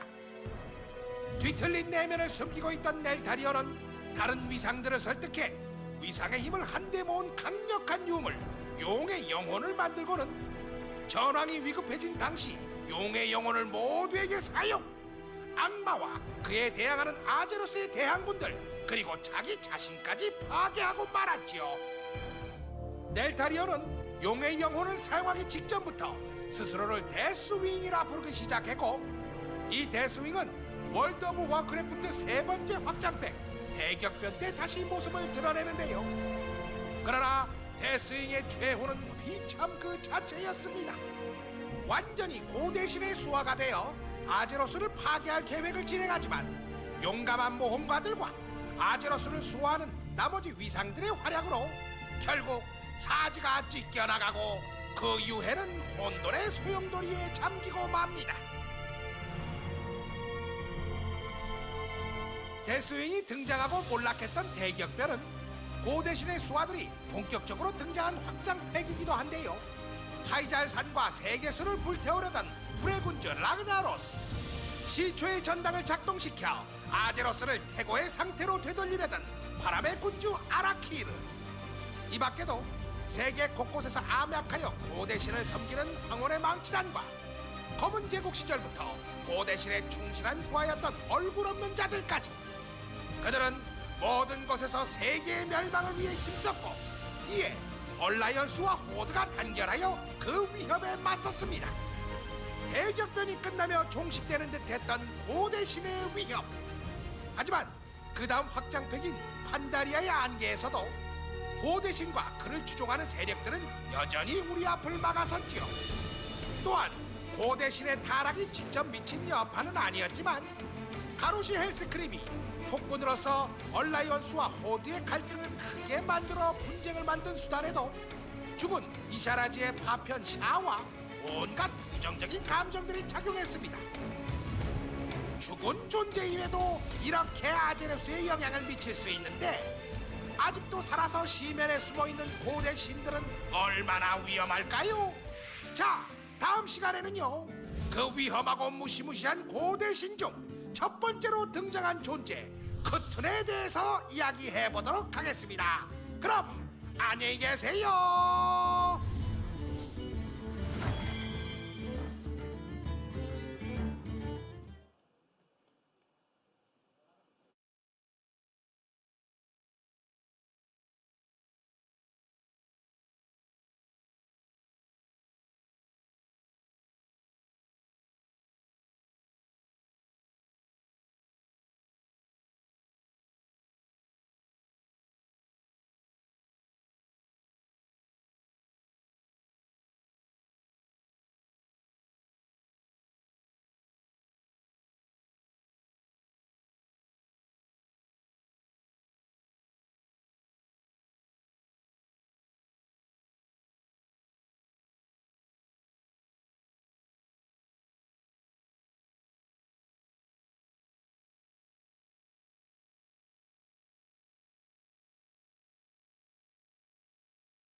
서울 하버스톤 월드 인비테이셔널 정상을 향한 단 한 개만을 남겨두고 있는데요.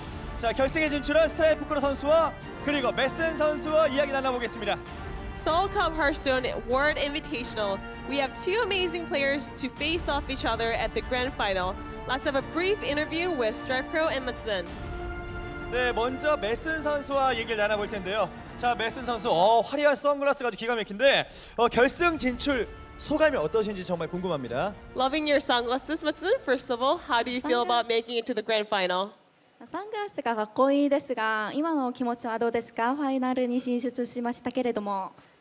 最高です。クレイジー。 뭔가 일본어지만 저도 알아들을 수 있을 것 같아요. 다 알아들으셨죠? 네. 최고네요. 크레이즈라고 해주셨죠 지금. 네, 그렇습니다. 아주 단순하게 저희를 또 이해를 또 쉽게 시켜주시네요. 자, 평소에 이 스트라이프크로 선수하면 하스스톤 게이머 중에 모르는 사람이 없는데 이 스트라이프크로 선수를 어떻게 생각하는지 정말 궁금합니다. You're going up against one of the most famous players, StrifeCro. What do you think of him? 相手の選手は結構有名な選手ですけれども、日頃から相手の選手についてどう思ったのですか？いやいい選手だね。尊敬してるよ。 좋은 선수고 제가 존경하고 있습니다. He's a good player, and I'm really honored to have a chance to go up against him. 네, 존경은 하지만 뭐 상금이 많이 걸렸기 때문에 존경과 승리의 결과는 다를 것 같습니다. 자, 결승전에서 스트라이프크로 선수와의 경기 스코어 예상과 본인의 각오 마지막으로 들어보고 싶은데요. What do you think the final round is gonna come down to? And tell us about your mindset going into the final match.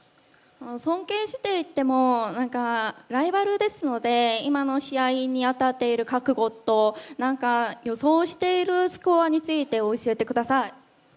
予想のスコア。 네. わからないよそれ。I don't know。 I don't know. 잘 모르겠다. 점수는 모르겠고, 네. What about your mindset going into the final match? 자, 覚悟については頑張ります。ファイティング。 네, 자, 파이팅을 하면서 또 여러분들 박수 한번 부탁드립니다. 아주 재밌는 통역이죠. 네, he's eager to show a good match at the final round. 네, 정말 신선한 장면이네요. 자, 어제도 재밌었는데 영어로 통역을 하셨는데 영어를 또 알아들으시고 일본어를 그걸 또 바로 질문해서 야, 정말 대단하십니다. 네, 자, 그럼 스트라이프크로 선수와도 얘기를 당연히 나눠봐야겠죠. 스트라이프크로 선수, 자, 결승 소감, 자, 궁금합니다. How do you feel about making it to the grand final? Super happy to make it to the grand finals. Yeah. 결승전까지 오게 돼서 너무 행복하고 기분이 좋습니다. 네, 이 스트라이프크로 선수가 최근 주춤하다는 얘기가 있었는데 어떤 이유였을까요? 혹은 본인은 그것에 대해서 어떻게 생각을 하십니까? People have talked about how you're in a bit of slump lately. What do you think about that? Do you think you're in a slump yourself?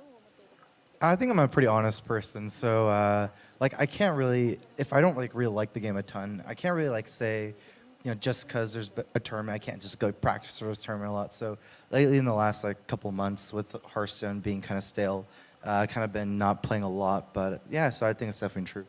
최근 몇 달간 하스스톤이 이제 확장팩 공개도 안 됐었고 상당히 메타가 고착돼 있는 것 같은 느낌을 많이 받았었는데 그랬기 때문에 이제 몇 달 동안은 본인도 정말 연습을 그렇게 열심히 하지는 않았고 그런 점들이 이제 대회 경기나 성적에서 실제로 드러나는 것 같습니다.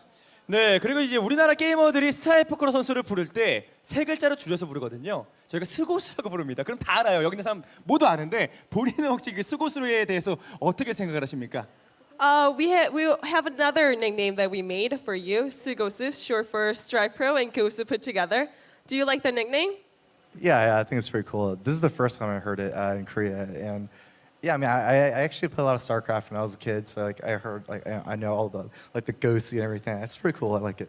제가 어릴 때부터 스타크래프트를 많이 즐겨왔었기 때문에 고수라는 단어는 저도 익히 잘 알고 있었지만 스고스라는 이제 별명을 한국 분들이 저한테 붙여주신 줄은 여기 와서 처음 알게 됐고 너무 기분이 좋네요. 네, 스타크래프트를 즐겨봤다면 더마리는 모를 수가 없을 텐데 저를 압니까? Do you know the Marine? He was a famous 레전드 중에 StarCraft 레전드인데? player. He was a legendary Really? StarCraft player. Really? Yeah, I actually. You're liar. Really? No, You really no. know me? No lie, no lie. 아, 오케이. 영어 I know your 잘하죠? 네, 자, 그렇습니다. 자, 모르는 것 같은데 아는 척하는 것 같습니다. 자, 여기서 스트라이프크로 선수.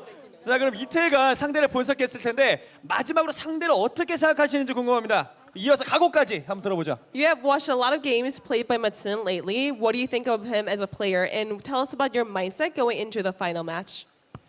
I guess at first saw him in some of the old like BlizzCon games. I think in Asia. I think recently he's gotten a lot better in this tournament. I guess I definitely see him improved a lot. My mindset is just all right. 그러니까 일단 전에 블리즈컨 대회에서 봤을 때는 사실 이 정도까지 성적을 잘 낼 수 있는 선수인지를 잘 인지를 하지 못하고 있었는데 최근 특히 이번 서울컵 와서 정말 좋은 모습을 많이 보여주는 것 같고 그래서 다시 한번 새롭게 보게 됐습니다. 네, 스트라이퍼 선수의 멋진 각오 마지막으로 한번 들어보죠. And your mindset? I kind of have the same mindset going to anything. I try not to think about too much, about the psychological stuff. I try to get in the game and play. So I guess I feel all right. 사실 이제 어떤 경기를 하고 어떤 이제 매치를 하게 되더라도 크게 뭐 긴장하거나 심리적으로 위축되는 거 없이 그냥 편안하게 게임하고 좋은 모습 보여드릴 수 있으면 좋겠다고 하네요. 자, 두 명의 재치 있는 인터뷰를 해준 선수들에게 큰 박수 부탁드립니다. 자, 이제 두 선수의 결승전 정말 치열할 것 같다는 생각이 드는데요. 자, 그러면 서울컵 하스스톤 월드 인비테이셔널 결승전 여러분의 뜨거운 함성과 박수와 함께 경기 시작하겠습니다.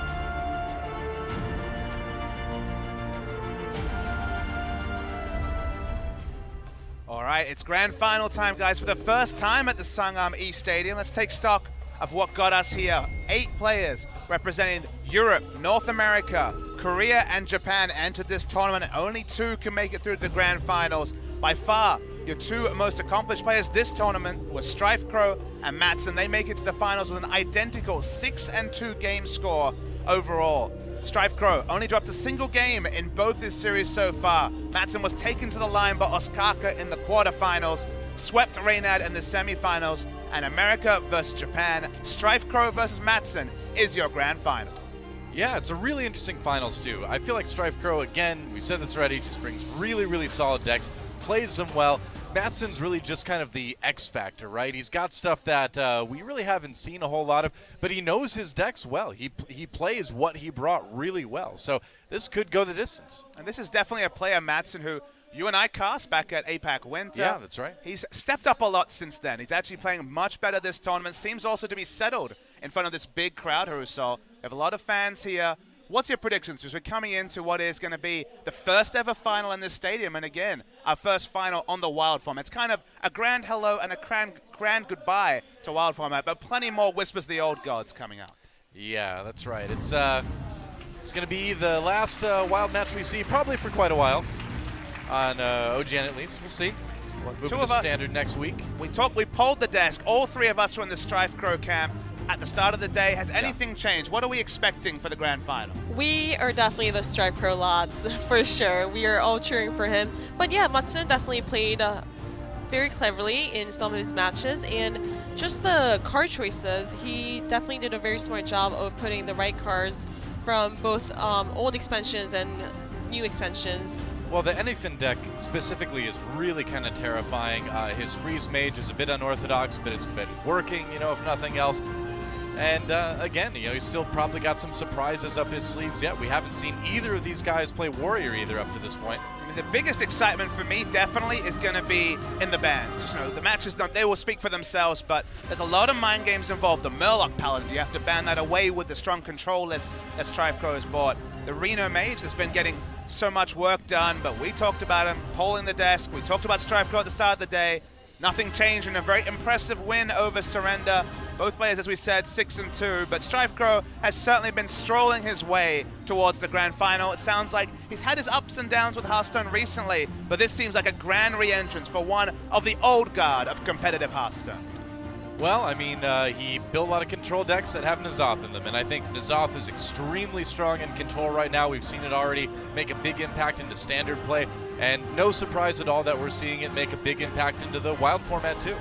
Yeah, we only have seen one N'Zoth game played from this entire tournament, if I remember correctly, but hopefully we're going to see more of that and more of the old god legendary cards being played.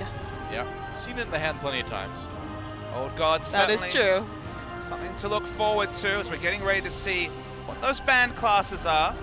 We have not seen a single sighting of Matsson's Warrior. It's been banned away from him in both games, so interesting to see if that trend continues, or we will see a unique deck played for the first time in the grand final. Kind of a surreal thing, but when it is this 8-man single elimination tournament, certainly a possibility. And here we go. Wow. Paladin bans on both sides. So for the second series in a row, we see the Paladin banned away from StrifeCro. Matsson has the Paladin banned, so the end result, Warrior, Mage, and Warlock versus Warrior, Warrior, Priest, and Warlock. This makes a lot of sense to me. I think Matsson's strongest deck has been that Murloc Paladin. I think StrifeCro's strongest deck has been that more sort of mid-rangey, control-ish N'Zoth Death Rattle Paladin. So I think both players just simply banning out the decks that look scariest on the other side. I think I have to agree. You might say, okay, Matsson's only 2-2 with the Murloc Paladin, but against this lineup in particular, famous for doing well against control decks, so you have to feel that it's a very comfortable matchup. So I certainly like that ban from Matsson. Going to be plenty of N'Zoth. What do you think? First thoughts here, Harusa. I completely agree with what StrifeCro banned from Matsson, the Paladin. It is very scary against these specific matchups, but from Matsson, it's a little weird that he chose to ban the Paladin instead of Warrior. Well, we're going to see how it all shakes out. 2 Paladins down. Grand final here at Sangami Stadium. StrifeCro versus Matsson.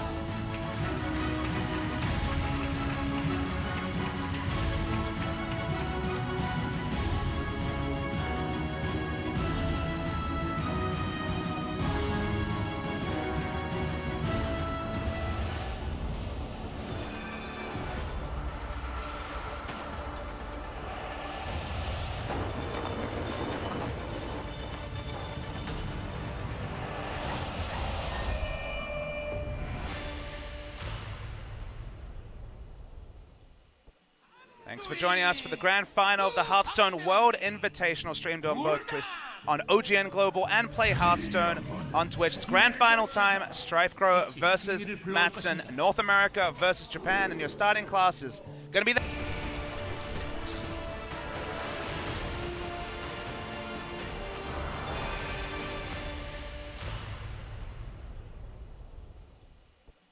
Thanks for joining us for the grand final of the Hearthstone World Invitational, streamed on both Twitch, on OGN Global and Play Hearthstone on Twitch. It's grand final time, StrifeCro versus Matsson, North America versus Japan, and your starting class is going to be that Priest from StrifeCro against Matsson piloting the Warlock.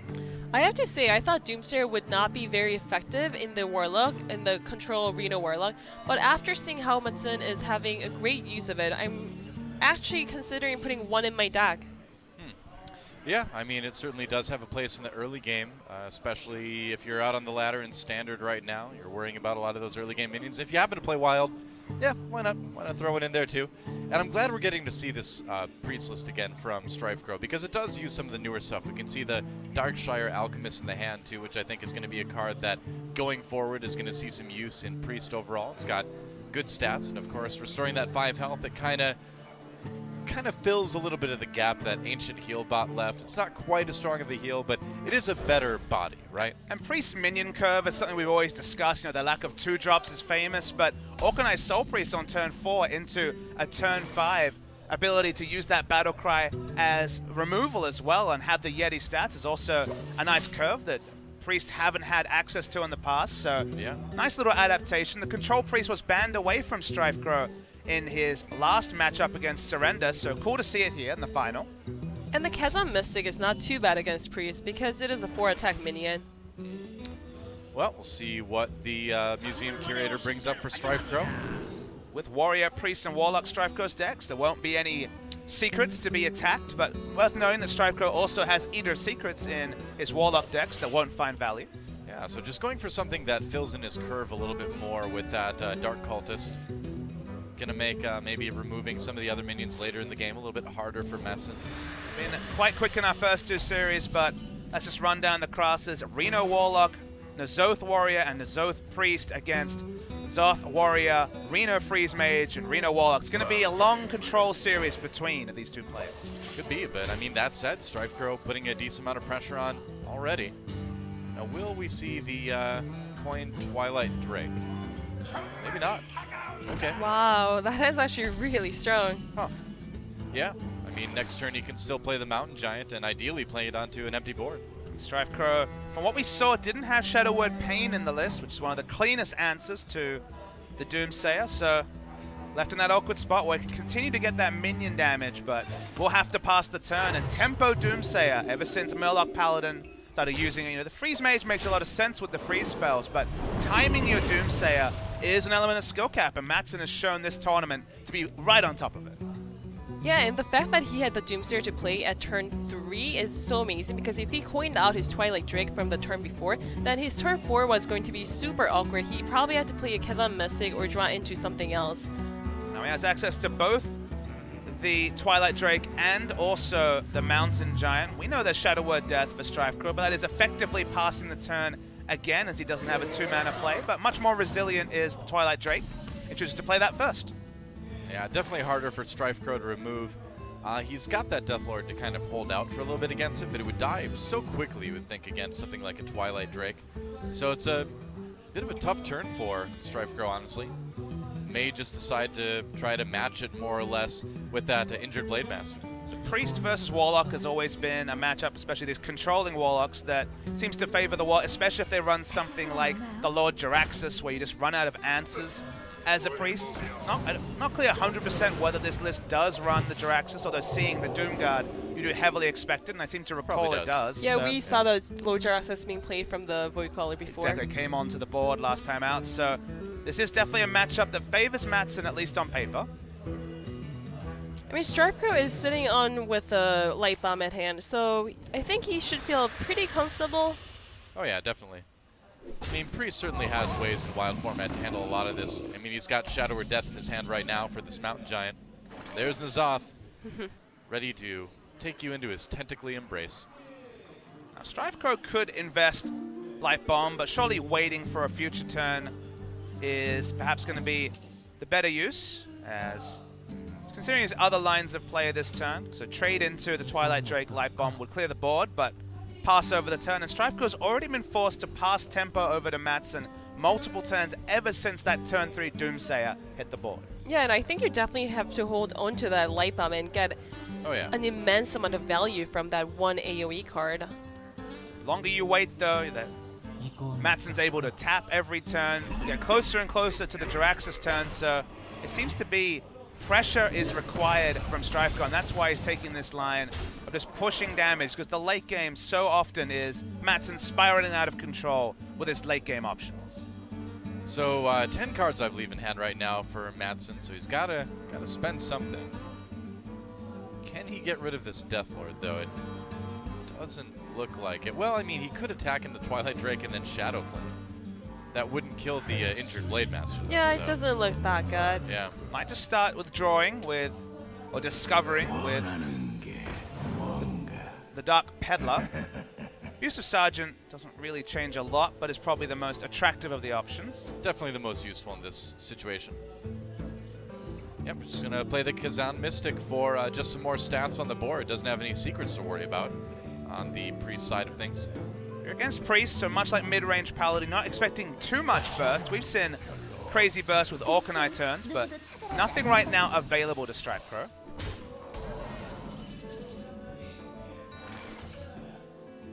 Well, I mean, Strife Crow definitely has ways to keep this Deathlord healthy. He can use that Darkshire Alchemist now.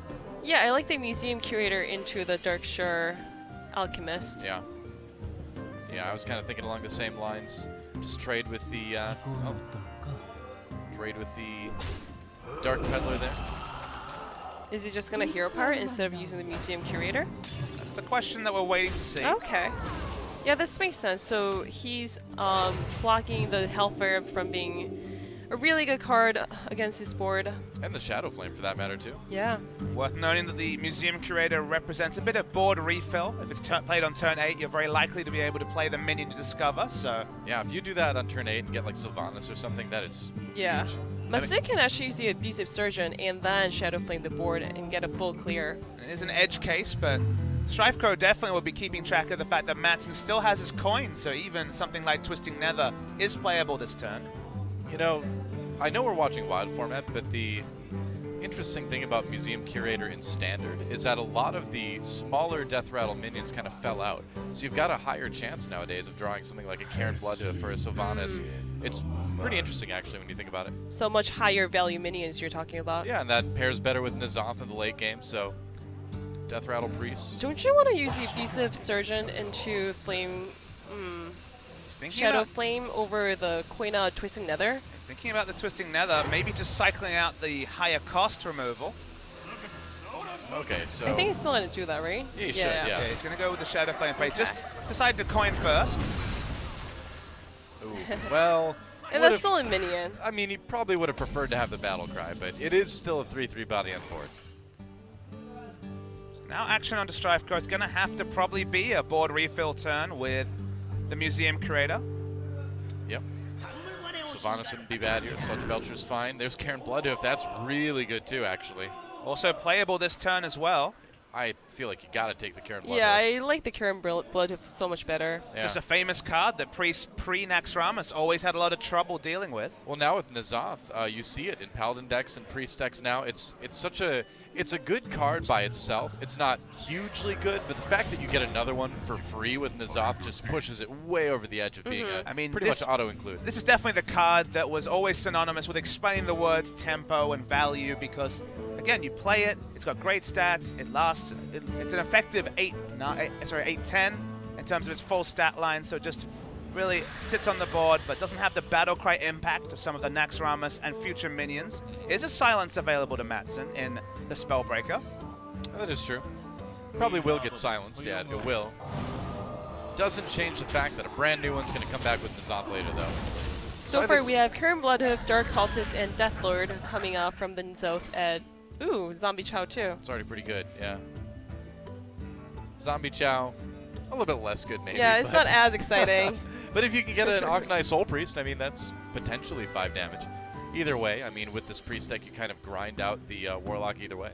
Now, do you play the Zombie Chow at all, or do you just outright pass the turn? Because Zombie Chow will be resummoned by the Zoth, but it doesn't really contest the board, and it's not the best minion to resummon, so Yeah, interesting spot. I'd maybe hold on to it. I don't think I'd play it this turn.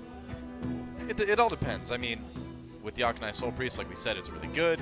If you don't use the Auknai Soul Priest, it just means that the Warlock can delay longer before playing Reno. So I'd be inclined to hold on to it, but you can make arguments both ways, I suppose.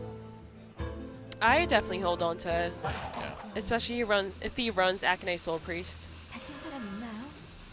Looks like it's going to go for a semi-removal turn. We'll allow him to heal and draw in this case. Yep. See what he draws into.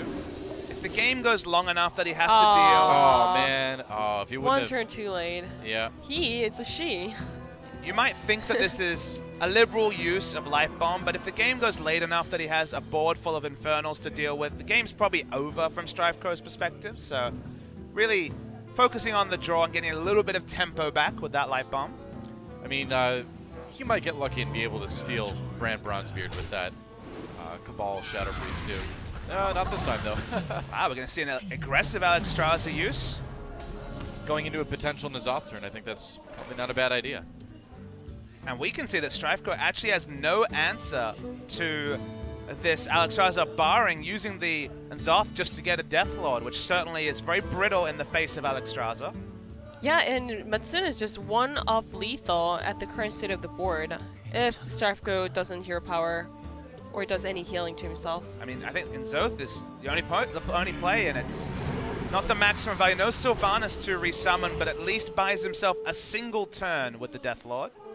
You notice Reno is not Oh, active man. yet for Madsen either. I Interestingly forgot enough. about that Death Lord. Yeah, this was going to be on 1 over lethal with the Defender of Argus, but now that the 2/8 taunt is on the board, that's out of the question. Yep.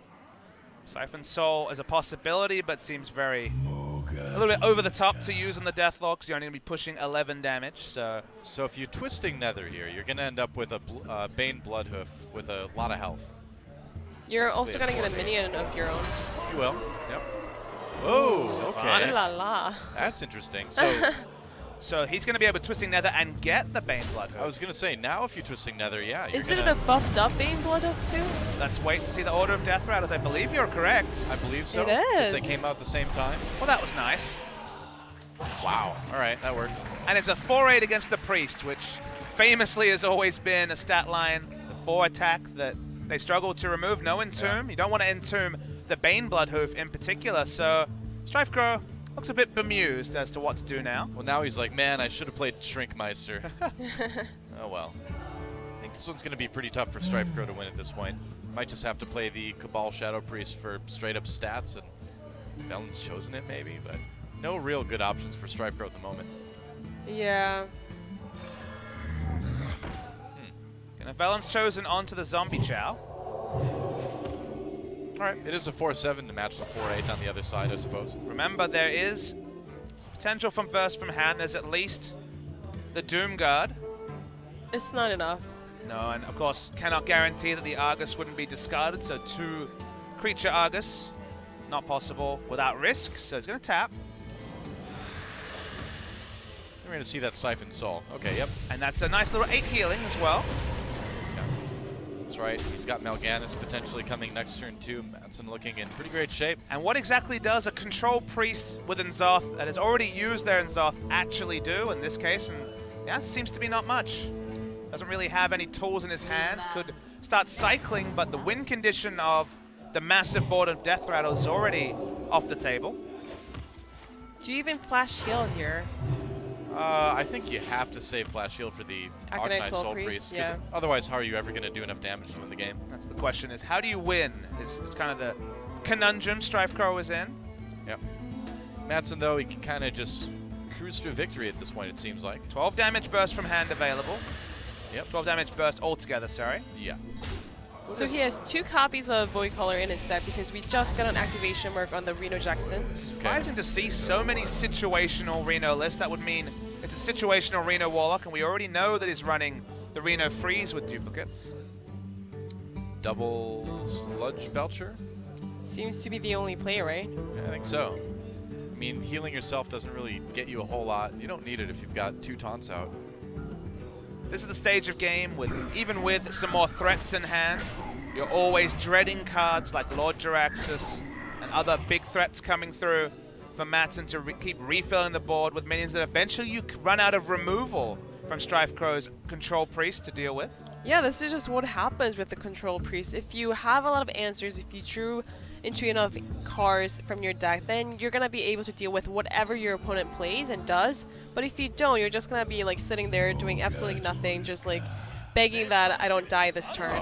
I'm a little bit surprised that we didn't see Brand Bronzebeard before this. He could have cleared both of the first charges, so to speak, of the Sludge Belcher that way.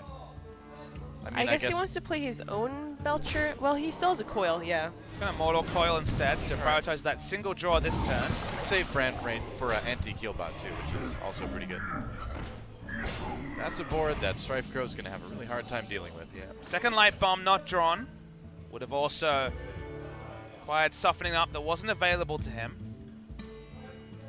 Intimidating board of the Void Caller being there as well. We know that both Mal'Ganis and Doomguard would instantly change the quality of the board from Madsen's perspective, so they're both very high power minions that have an instant effect on the board. He's going to trade and see what brings out. Doesn't have an answer in hand. Doomguard, all right. Now has no taunt, so that's already the 10 damage on the board. More damage in hand yet. The Mal'Ganis represents a little bit of a boost onto the Doomguard in particular. So that's extra 5, I believe, from hand. But can't play both this turn, so with no cards in hand, does Mattson feel like extending onto the board with threats to guarantee lethal next turn or not? That's a cute card. It has spell power +1 and give a +1/+2 to your cocoon after you use a spell. Darkshire Librarian is that card. It's one of the new Warlock cards people have been playing around with a little bit in Zoo and Standard. I'm not totally sold on it yet. Mattson really deciding between what to play. It's going to be the Reno Jackson this turn. First thought was Mal'Ganis, but He's then not his even going to tab. He doesn't need to tab. board would have been really cleaned up. Oh, actually, I'm totally wrong. That's not Darkshire Librarian. That's the mage It's card. something sorcerer. Yeah, that's right. My bad. So Entomb answers a single threat, not the Mal'Ganis. So Mattson is rewarded for spacing out his threats and not going for a big card this turn. Strifecode basically takes the Reno Jackson that may be relevant in the Fatigue War, but given his health total and lack of board, lack of cards, seems like that Fatigue War is never going to come. Yeah, it's not like Priest has Arcane Intellect in his deck. It's a big Fatigue advantage, though, in terms of 3 cards left to the 10 coming through for Strifecrow. Needs Light Bomb, needs it right now, though, and it doesn't clear the whole board either. Soul Priest. Well, no Circle of Healing to go along with it, unfortunately. for Only Strifecrow. reduce 2 damage, and then there would be 12 on the board already. Hellfire would be lethal. So I think this is actually the game for Mattson. Yeah. Well, I think it's been the game for Mattson for a couple turns now, but now it may actually be the game for Mattson. Well, I've got a pen, not a pencil, so I'm going to put in the permanent ink Oh yeah. to reward Mattson for his Game 1 victory, and definitely one of the most unheralded players coming to this tournament. You'd have to say the biggest underdog, given that his fellow Japanese competitor made it quite far at BlizzCon last year, is Mattson, whose performance at the APAC Winter Championship, he went out very early in that tournament. Now he's in the grand final. Single game only, so just a 1-0 lead, but in a good spot, good play, seemed very solid against Strifecrow and takes that early lead. Yeah, I mean, what can you say? Mattson had all the answers. I really, again, like that Doomsayer play early on, a sort of a tempo play. He's been good with that card all tournament. And so, no big surprise, really, to see him get the win with this Reno Warlock deck. Strifecrow, not used to losing with that Priest. Well, that's right. He came into this game 1-1 with the Priest, and now it's his first negative record of the tournament. Interesting to see how the Reno Freeze Mage from Mattson goes against some of these control lists coming through from Strifecrow. The Priest perhaps would be the best matchup for it to take down a win. We're a single game up. This is the grand final, remember. This is for $10,000 first prize and to be the first winner of a tournament in the Sangam East Stadium. Game 2, Strifecrow going to be going to his Warlock, and Mattson moves on to the Nazoth Warrior. Once again, Eater of Secret is not going to be a relevant card in this matchup. I mean, we did see a good amount of Secret Paladin and Freeze Mage so far, so I get the tech. Yeah. It's not a bad inclusion, perhaps, in a wild format tournament like this, but just not getting a lot of value in the actual matches for Strifecrow yet. So many players bringing Freeze Mage. If he does eventually get the Freeze Mage matchup, you have to think that between it just being that would really be the tech. You know, people were talking about there being removals of tech cards against, but with Healbot, Lotheb, and Eater Secrets all available, seems like Strifecrow's really teched out this Warlock to deal with Freeze Mage. And this is the first time that Strifecrow is seeing Mattson's Warrior, not to mention. First time we're seeing the Warrior, actually completely unplayed so far this tournament. It's got a Brawl in there, too. Looks like a Control Warrior. I think so. Reno drawn right off the bat for Strifecrow, so trying to get a win with his own Reno lock now. And this is a combo Reno log with Leroy Jenkins and Power Overwhelming and a Faceless Manipulator. Yeah.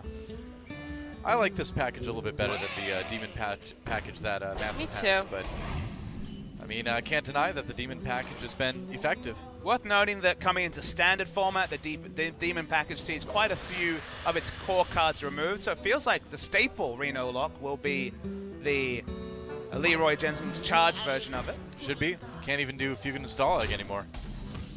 Rest in peace. Yeah. They already were. They're undead. That's fair. What do you do here? Implosion, I guess. You hope for a 3+ roll. You don't get it. Oh, man, that hurts. I mean, I guess he can Mortal Coil it next turn. Mattson with a big smirk. Guarantees 2 draws from the Acolyte. 2 draws is average, so it's a little bit disappointing, but it's not the end of the world. For Strife Crow, Mattson just cycling. Alright, so Mattson is giving off that this is a control warrior after all. Yep. And an issue for Strife Crow is no playable minion on turn 4 until he just draws now into the Abusive Sergeant. There we have no. The other representative from Japan. Get some Mortal Coil. Let's see what he draws. All right, well, that's actually a good card to have against Warrior. Acidic Swamp Ooze. Definitely useful in taking out some of those weapons a little bit later. Teched out is Strife Crow's Warlock deck. Eater of Secrets. Acidic Swamp Ooze as well. Finds a playable minion, so probably going to be just the Zombie Chow dropped.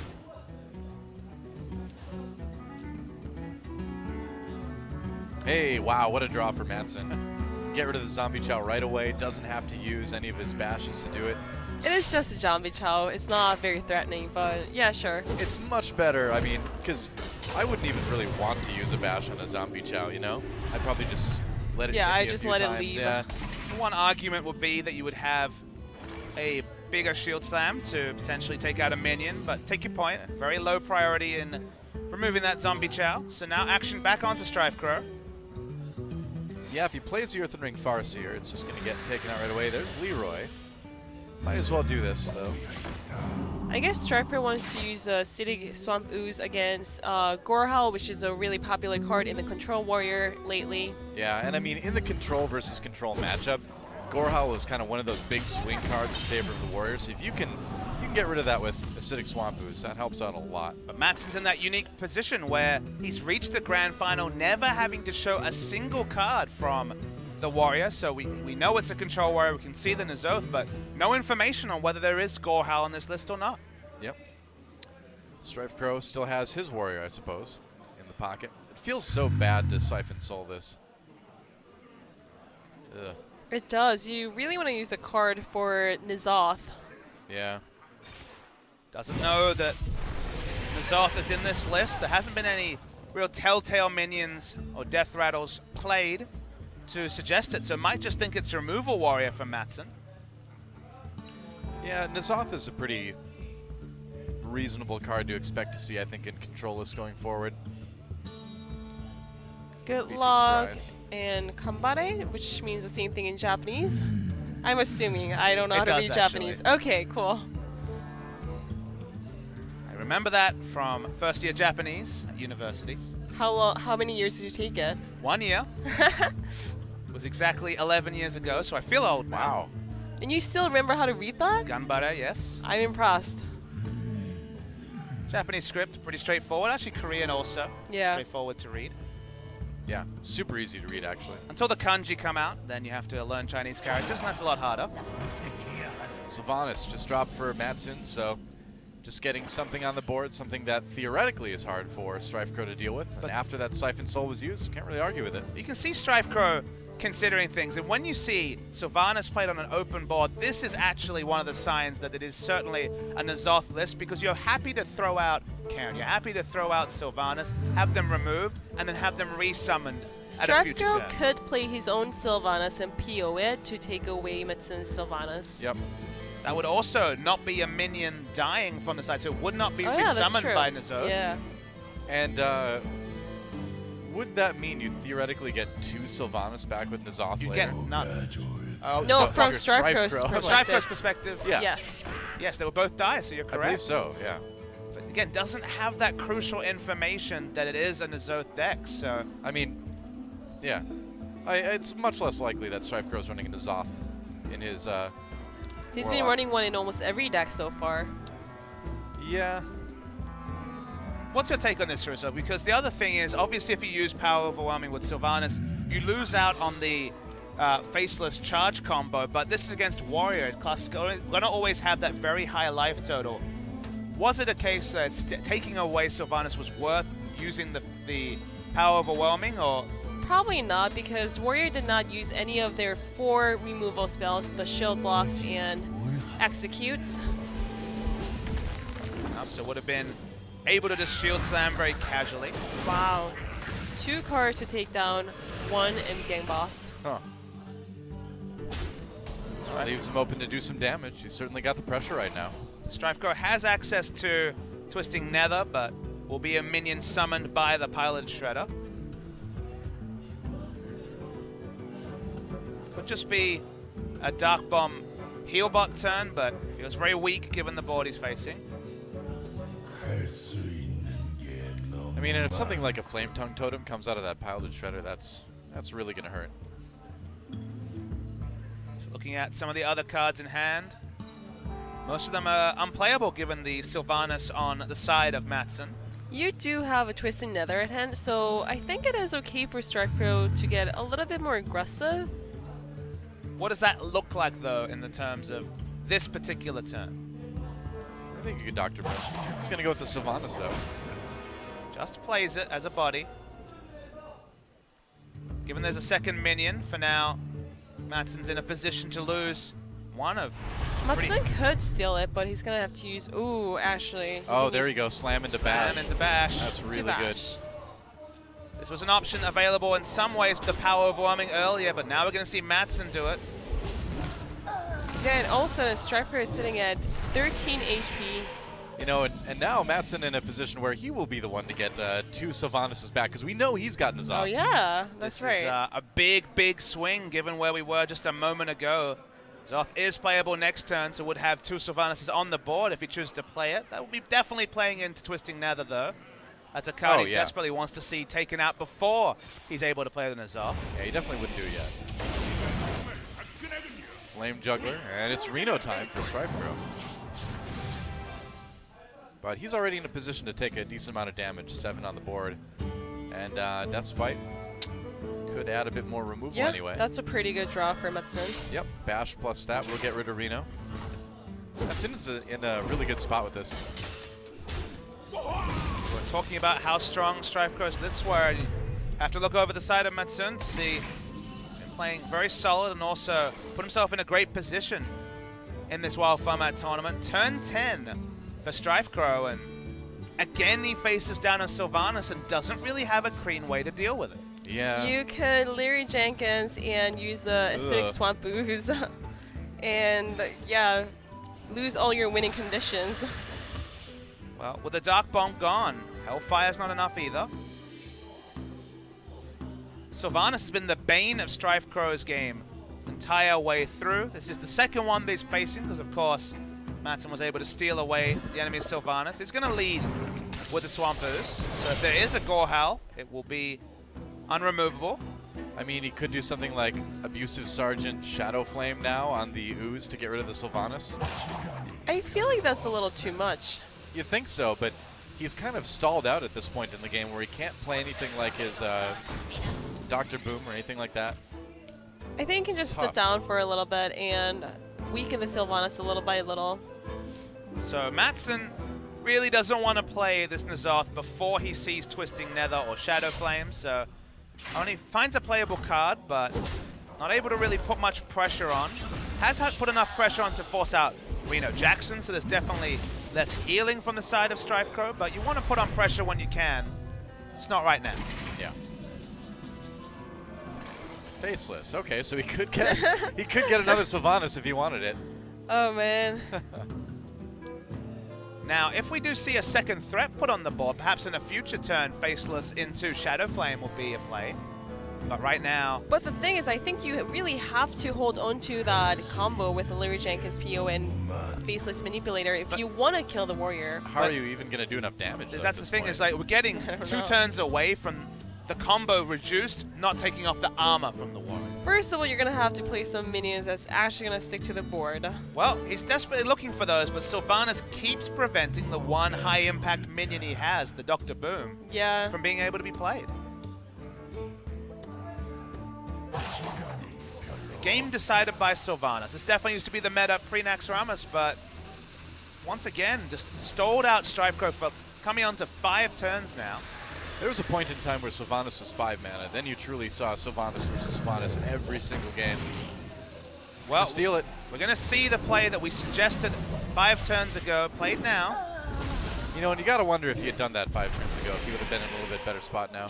Again, if this was a list he had any information about and knew it was the Nzoth, perhaps he would have then made the play confidently, but not leaving up. Not banning the warrior that has been consistently banned so far has, to some degree, come back to haunt StrifeCro. All right. Well, now at least he can play that Dr. Boom. Yeah, now he feels safe to do so. Yep.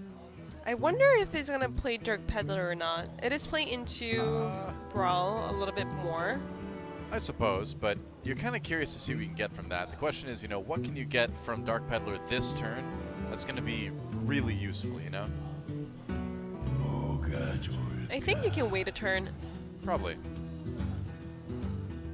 StrifeCro, considering his options, he has a massive card advantage with 9 in hand compared to the 1 on board and 3 in hand of Mattson. And we know that these cards that he does not want to play, he might have to just use a Brawl if more than 1 minion hits the board for StrifeCro, but Nzoth is a card he is desperately trying to hold on to. Lotheb faces the Sludge Belcher very well. Yeah, it also prevents any sort of brawl, but...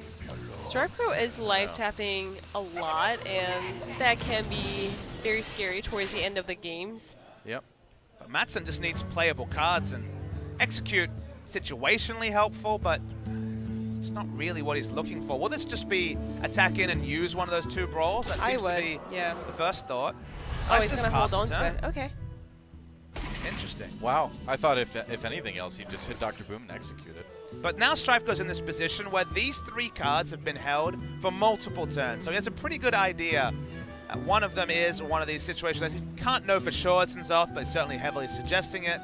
Whether it's 2 brawls or a Shield Slam probably would have been used. So we're narrowing down the cards that Mattson is holding on to. And StrifeCro's really considering his options. He has so many. Full hand.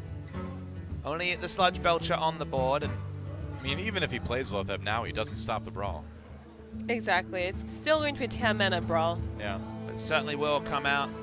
Turn 9 Brawl is much superior to turn 10 Brawl in that regard. Might as well do everything you can to get the damage into face. And it's also one of those lower value minions being extended onto the board. Nice. Oh, wow. All right, well, works out. Yeah, he can actually kill one of these Boom Boss. He's going to Lotheb. Was this necessary given that we're at 10 mana? If there's a Brawl, it'll certainly be played. It does prevent an additional minion that is less than 5 mana from being played, but Mattson didn't have any minion to play other than Nzoth. So it also prevents him from running in and executing whatever survives, too. 50-50 for a desirable Brawl. Doesn't get it, though. Wow. Oh, that hurts, man. Perfect Brawl for Mattson. Preserves his life total. Doesn't even kill. Because Sergeant doesn't need to. Yeah, because he can let the minion survive for the second Brawl, right? That's correct. Well, you can go for the double draw with the Dark Peddler. And then you can always add in the Defender of Argus, too. Build a nice board. Can you respect a second Brawl? That's kind of the question that StrifeCro will be faced with. First discover is the Hungry Crab, the Void Walker, and the Flamer. No power overwhelming. Possessed Villager. A card that does actually weather the storm of Brawl in the Possessed Villager, but he goes for the Voodoo Doctor for a bit more healing.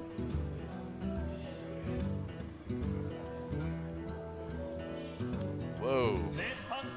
All right, I thought he was grabbing Leroy for a second there. Does have the Piloted Shredder for board refill. Next turn. Looking like another Brawl turn, though. Yeah, probably. But it's an okay spot for StrifeCro now that both brawls are going to be out of the way, theoretically. I just feel like this game is a game of chicken when it comes to the cards on your left for each player, the Twisting Nether and the Nzoth, and the Warrior just doesn't have any threats to in any way threaten. And to be honest, StrifeCro has both Shadow Flame and Hellfire, so we get to Fatigue, because the Fatigue War is one that Mattson will certainly win, given how much tapping StrifeCro has been doing in the early game. Yeah, definitely. Especially if Mattson has Jessica Trueheart in his deck, that's going to come in helpful as well. Yeah, he really wants to draw that ASAP. I mean, the tricky part is Mattson's not going to be able to produce a board that's going to be Twisting Nether worthy unless he uses Nzoth. And if he uses Nzoth, that gets Twisting Nethered. I think yeah, but you have all the Death Rattle minions after the Twisting Nether. It's true. Yeah, I suppose you would have Bane Bloodhoof at least. Sylvanas as well. Well, Sylvanas would doesn't do come anything. back. Yeah. Yeah. You'd really just have main blood. He though. can have a 1-2 slime as well for the Sludge Belcher. That's true. You have that. So Matson actually looks for a better turn for Wow. the Brawl. That is That's interesting. greedy. That's super good against N'Zoth, though. Mind control tech. Mind control tech. Also worth knowing that the Revenge will come online at 12 HP. At the moment, he's threatening 10 damage, which is nowhere near putting Matson to 12 HP. So Strifecrow, again, Yeah. is put in this puzzling situation. Especially with the power overwhelming and the faceless manipulator gone from his hand.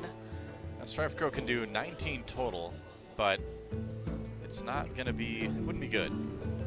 9 reach with Leroy and the Hellfire from hand. Yeah, it's not gonna be enough for like at least 5 to 6 turns, at I mean, least. You just gotta keep hammering away at the warrior and Yeah. hope for the best. Do you How many extend cards to the does he board? have left? It cannot be many. Question is, do you extend to the board at all? I think Shredder is fine because it is a death threat of minion, but everything else. He's going I don't know. all in. Oh wow, I don't know if I do that.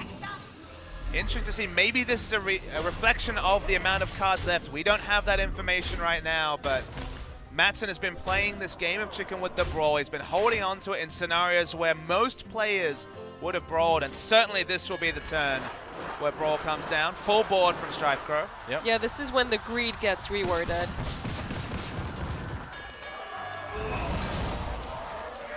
Okay. You asked about Justicar Trueheart. Certainly were expecting it. Is in the hand as well. And now is Strifecrow out of damage to actually end this game? Yeah, and this probably. is the second time that he got his worst minion survive from the Brawl as well. Yep. Will tap, could play the Emperor Thorison into the weapon, but that would clear it. And also, the other minion discount really doesn't change anything about future turns. Yeah, we're probably gonna see the Eater of Secrets get dropped here. Matson's greedy line of play with the second Brawl has paid off in spades.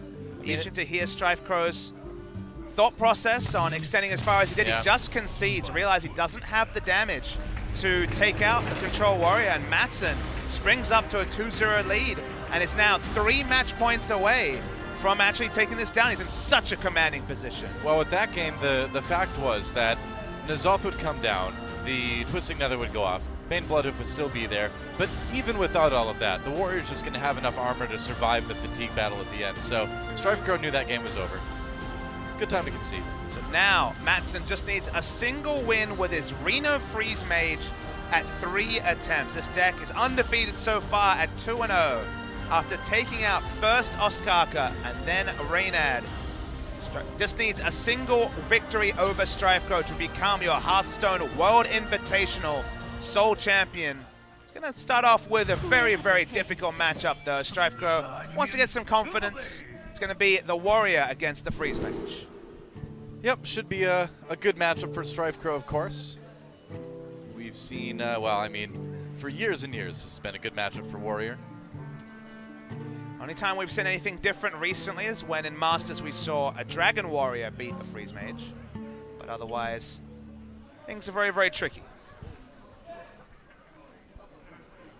Confirming this is Reno Jackson Freeze Mage for Matson. If you did not catch an earlier part of this tournament, this deck runs multiple duplicate cards, so the Reno is a lot more situational than it is in most of the Reno Warlock decks. It's going to be a slow start from these guys. Just been armoring up. Yeah, and that Justicar Trueheart. This is something that you love That to is drop. a signal of GG Yeah. already. If Justicar Trueheart comes out, it's nearly impossible Yeah. for Mage to beat Warrior in this this category, situation. Saw one of the best Freeze Mage players at APAC Winter, Navu, concede the moment a Justicar Trueheart was played. Yeah, I would too. It's when you realize that your 5% chance has rapidly become a 0.1% chance. Like a 0% chance. Never say 0. Could have connection issues though. A regame and then draw Justicar again. That sounds more like the reality. I'm going to take the aggressive route. He has 2 weapons, actually 3 weapons altogether, so understandable that he starts swinging. I mean, why not? It's not like he's gonna have many targets to use his weapons for. Yep. Belcher does use your coin. Has a pretty full hand. Is the 9 cards. 3, 6, 10 cards actually. So needs to play something else. That really Did puts he him in miscount when he did. was I playing think his? so. Yeah. He definitely miscounted. that really puts him in an awkward spot. Yeah. Ugh, you almost have to like. Frostbolt the face. I think so. Yeah. There's no. I don't know if he's laughing about this game, but Yeah, and that's I believe Gravekeeper next. Yeah, to him there. Gravekeeper. Yep. member of Team Golden Coin. Popular clan here in Korea. Yeah, he's a fellow clanmate of Pranish, who was a participant yesterday. Yep. The first big Hearthstone clan in Korea. This is so awkward. Oh, what's he gonna burn? Well, he coined hero powered. So Oh yeah, you're right. Never mind. well, we basically coined for no reason. Yep, so just saw takes the that. coin out. Believe he runs Archmage in this list, so would have been nice to hold on to coin, but because of playing the Novice Engineer, he had to do that to stop the overdraw. We find out now it would have been a second Frostbolt, which is very relevant. So why not Harrison Jones that turn for Strife Grow? Is he worried about Blingtron 3000 or something? No, he doesn't want to take the 1 damage from the Novice Engineer. 1 damage. I would not be concerned. You would not expect to be too concerning to the Control Warrior, but see what happens this turn. Could bash as well if he wants to keep his Sludge Belcher healthy. Or You not can take also base use your damage. weapon. Sure. Yeah. I mean, with a Justicar Trueheart at hand, I don't think you're forced to hero power every turn Yeah. at this point. He can do that after he uses his Justicar Trueheart. Yeah, I probably can save that for turn 8. And then So just Justicar hero power. Considering what to do, whether he should trade or do an extra damage to face. So far his line has been to get that chip damage in when he can, but he's going to halt that and get rid of the Novice Engineer. Now things are getting a little bit tricky for Madsen. He's got 1 Blizzard. Hasn't found any of his mad scientists, so would have to play those secrets from hand. He just plays Reno for a tempo minion. Yeah, of course, doesn't get the heal from that. It's pretty early. And this is also a match where if you're looking for the Reno heal in the late game, you've probably been facing such a big armor total that the healing is irrelevant. So tempo Reno, not normally a thing you have to talk about, but it's what happened in this game.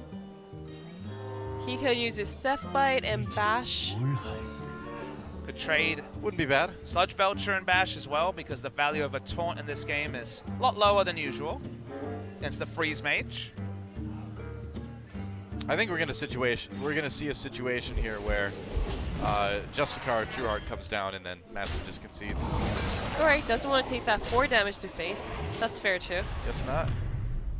We have some players here like Surrender who will play the game out even when things look dire. We have other players like Reynad who have been very clear about conceding when they feel like they're behind. So Justicar hero power is definitely possible next turn, and that should be the death knell of Madsen's hope. But this is not Torch Freeze Mage. We have to remind the viewers of that. There are some interesting tech choices here that may influence the matchup slightly, but not enough for this to not be. You'd have to expect the death knell for Madsen. Sure, the Reno is kind of the big tricky thing in this mage deck, and that's already out. It's not really going to do anything in the matchup anyway, so. It's just going to be a full-on Resonant Sleeper from here on. Yep, pretty Until much. Madsen makes a concede. Until he decides it's time to move on to game number 4.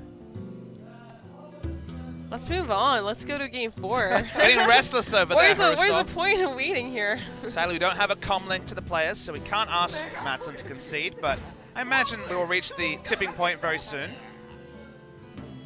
Could use the Forgotten Torch onto the body of the Justicar Trueheart, but gonna hold on to that damage. Yeah, he does have that Alex Straza at hand, but Yeah, but even if he Alex Strazas, with Strife Crow gaining a minimum of 4 armor per turn. and Good he luck, also has man. a Shield Maiden at hand. Yep, Bash too. Yeah. Freeze Mage just does not win this matchup. That's life. That's just science.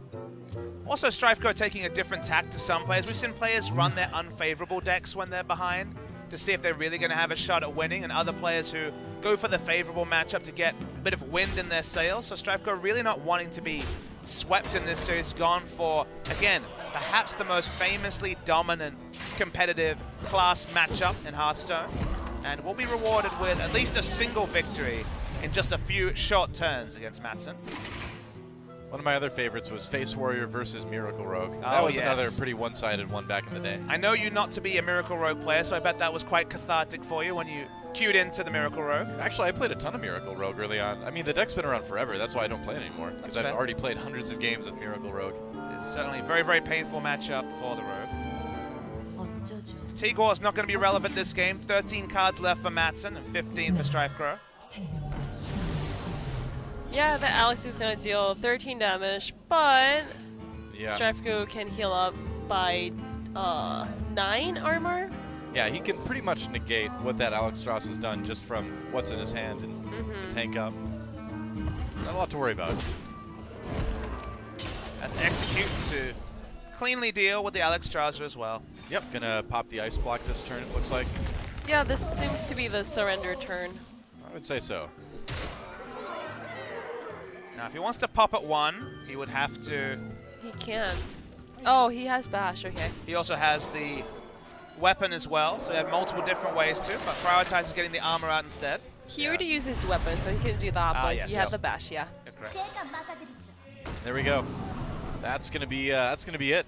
I think so. I've If got it a wasn't pen, already it, that is it now. You get the tick mark, StrifeCrow. You've won a game in the grand final. But Mattson decided to try to play it out anyway. What do you do here? I mean, he's got a lot of damage in his hand. You find the menu, you press the concede yeah, button. exactly. Emperor Thorison does represent a big discount to a lot of damage that he's got, but well, there's our Mech Mage appearance for Wild Format. He's so dead if he doesn't use his second secret. Yeah, Well, this is it.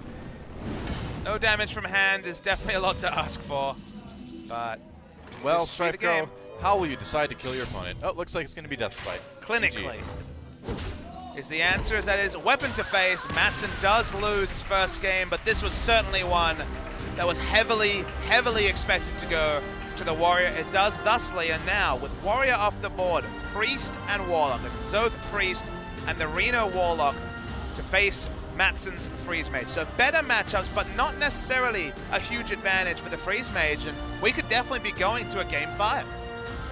Well, we could be.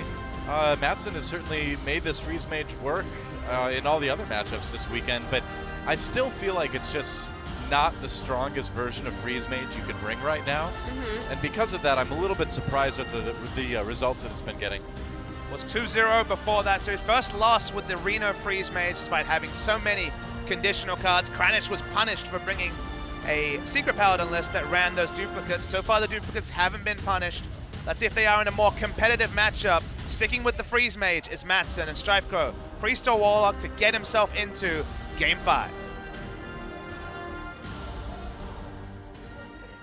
Okay, it's gonna be Warlock. So Reno Warlock versus Freeze Mage. Archmage Antonidas confirmed for this deck in the Mulligan. So remember, the Torch Mage largely came to popularity previous to the APAC Winter Championship the last couple of months because it dealt with Reno decks so well. Exactly. This they have is not so a many Torch bursts Mage. of damages. And this is Yeah. not a Torch Mage deck, so expect it to be slightly less favorable, and the Eater's Secret's certainly going to be very, very relevant. Yeah, that's certainly good to see.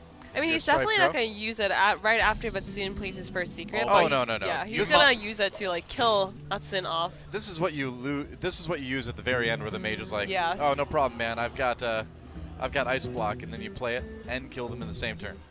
So we mentioned in the previous game when we were casting StrifeCrow versus Surrender, first series of the night, StrifeCrow was pretty damn teched out to deal with Freeze Mages, and we're reminded of that in his starting hand. Definitely one you want early with so many unique cards. This is a card that will very much influence the victory, you'd have to think, right next to Reno for StrifeCrow. So if StrifeCrow taps here, then the Cold Lion Oracle is actually going to mill one curve from StrifeCrow. Yeah. Reno certainly would be a big mill if that was to happen. Okay, you can't blame him for doing it. Now Yeah. he already has Eater of Secrets, which may actually be more relevant than the Reno, but this Let's see. Actually, chooses not to. Let's count the cards again. So he had 8 in hand. You're correct. It would certainly have been a mill. Yeah, so. it was gonna mill 1 card. That's a what little happens when you do surprised. not count your opponent's cards each turn. And Madsen just had a fail in the previous game where he had to coin just to stop himself overdrawing early. So Yeah. maybe Well- this big stage is kind of coming to haunt Madsen, who did underperform at APAC Winter. To be I was fair, gonna it say is that a Matsun really can little still thing. mill 1 card if he uses his Cold Light Oracle, but decides not to again. I'm a little surprised by that.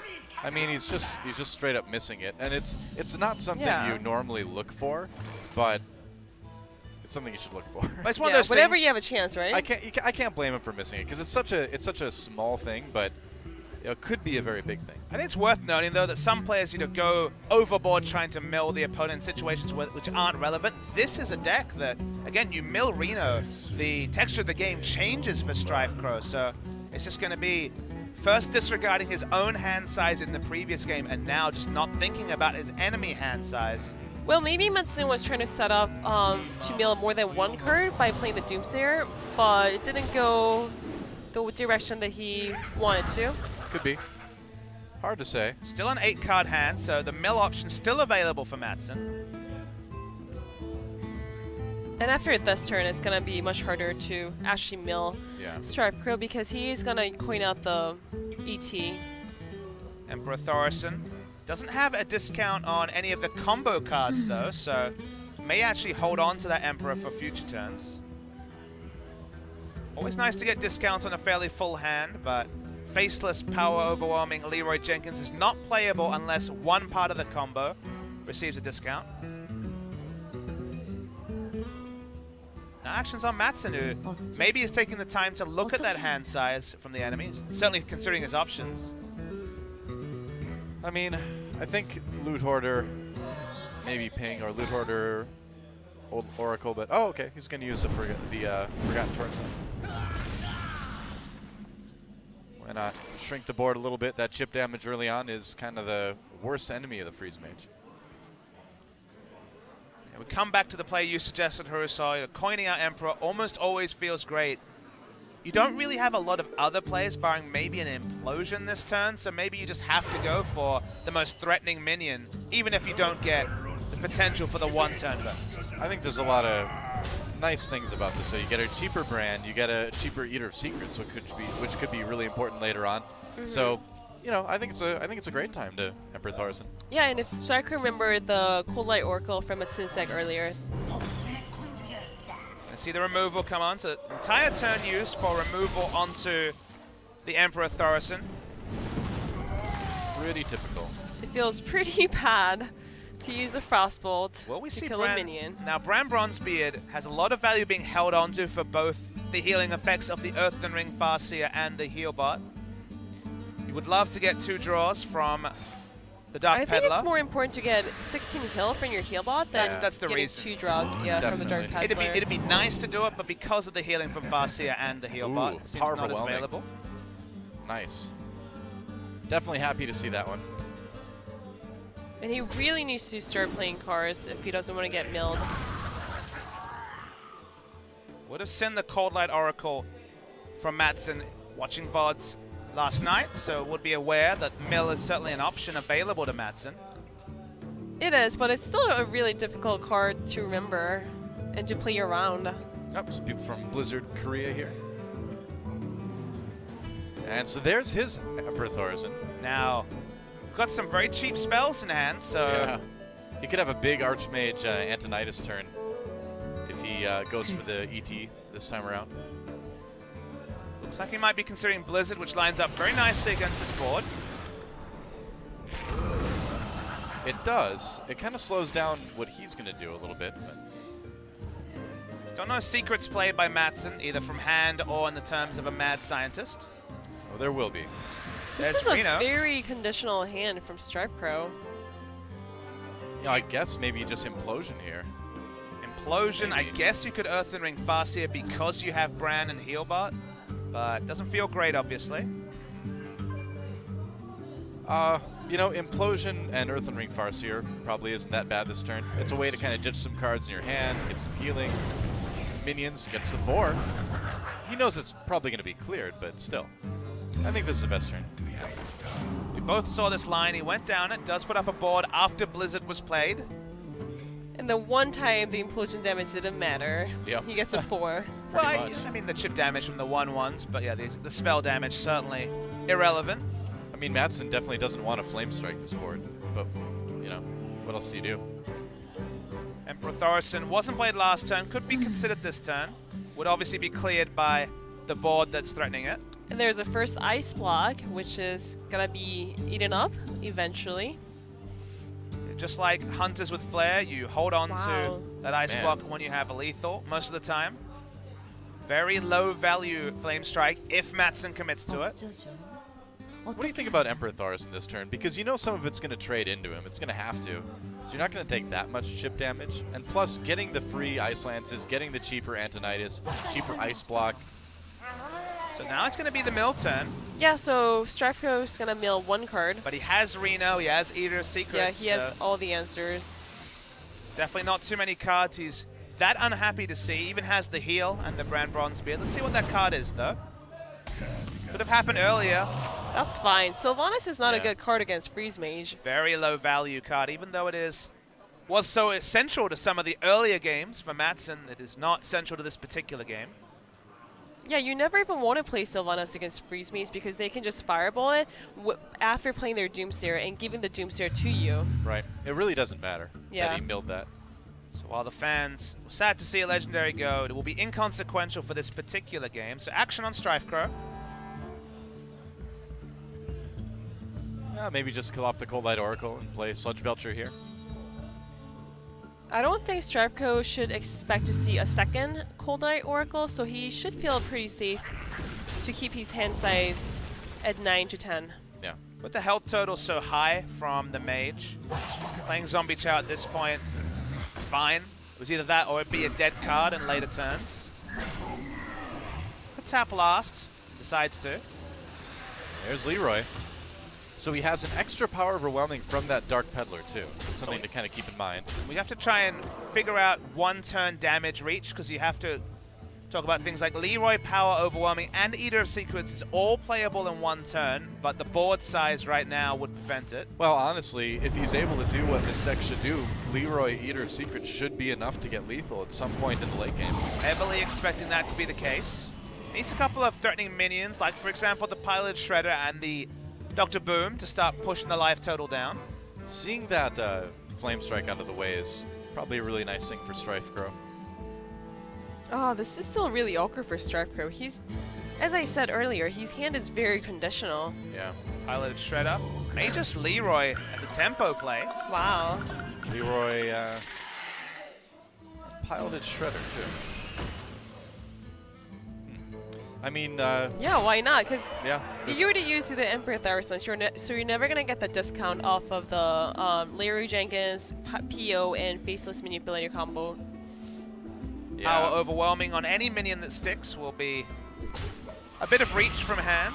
So it looks awkward, but you talked about the conditionality of the hand. He decides that this is the time to pull the trigger. Sitting at 9 cards is Madsen. So still could lead the turn with Arcane Intellect. Instead, going to freeze the board.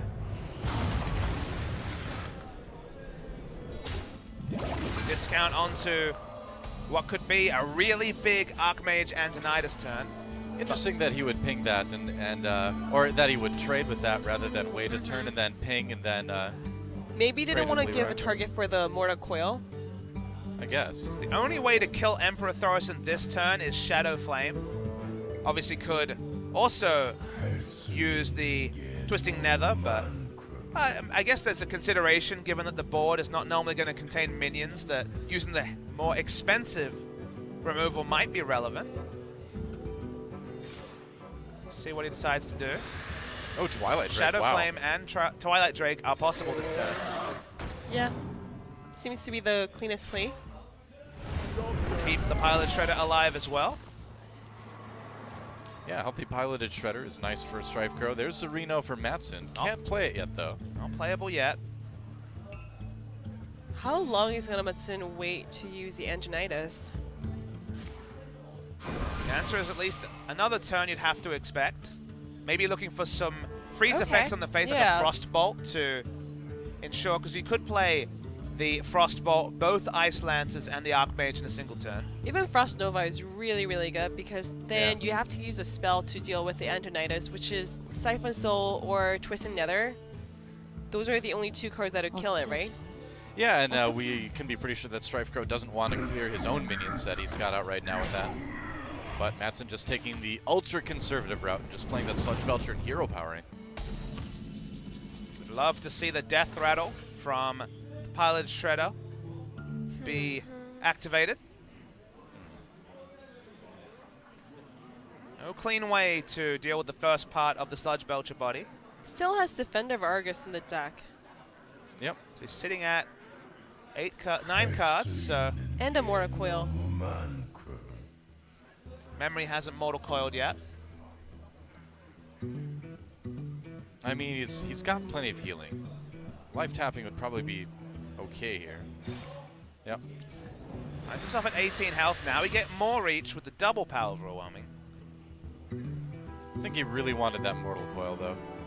It's just so awkward to have to deal with that 5 health Sludge Belcher. And are you okay with being at 18 HP against a Freeze Mage? A Freeze Mage that has had Emperor Thorison discount on a large board size, and you haven't seen many of those cards. We can see that right now there's only 10 damage reach from Mattson. You can still Reno Jackson afterwards. You Or can also Healbot. brand Healbot, yeah.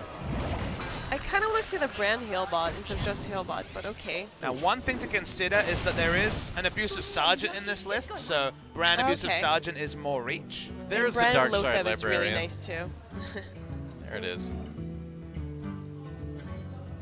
There is still a big Bran Bronzebeard reach turn. So if Bran and Abusive Sergeant were put down, there would be, I guess now it would be 8 damage from hand because one of the power overwhelmings had to be used. Yeah, and Brand Lotheb is an amazing combo too because that way the Freeze Mage cannot even use Frostbolt. Yeah, that's true. Can use a 0 mana Ice Lance. What a lovely turn for the Freeze Mage.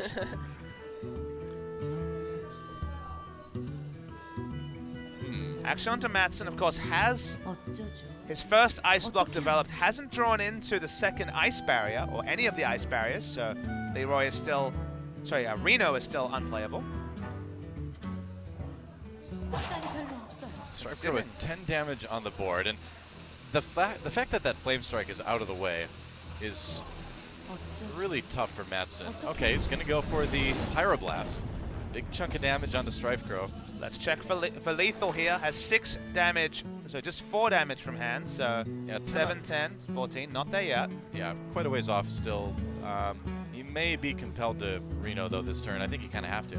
4 damage short with the Hellfire, so... What about Lotheb? Yeah, actually, you're right. You know, he could go Bran Lotheb this turn, and does that actually set him up for lethal if he does 10 this turn? It probably should. It will. It would, yeah. Yeah, okay. with the Eater of Secret, right? Yeah, that's right. So Bran Lotheb would prevent him from dying and set up a win with Eater of Secrets next turn. That The- seems to be the right play here. Only thing Mattson could do to reduce damage would be to Ice Lance a single Oh, he's doing it. minion. He's doing it for sure. He wouldn't life tap if he wasn't going to Bran Lotheb, you'd think.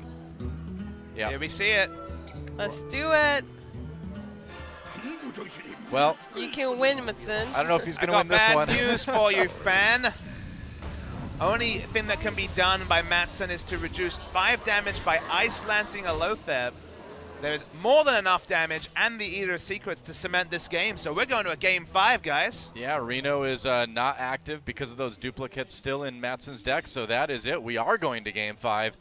Strifecrow going to win a game off of Eater of Secrets. How crazy is that?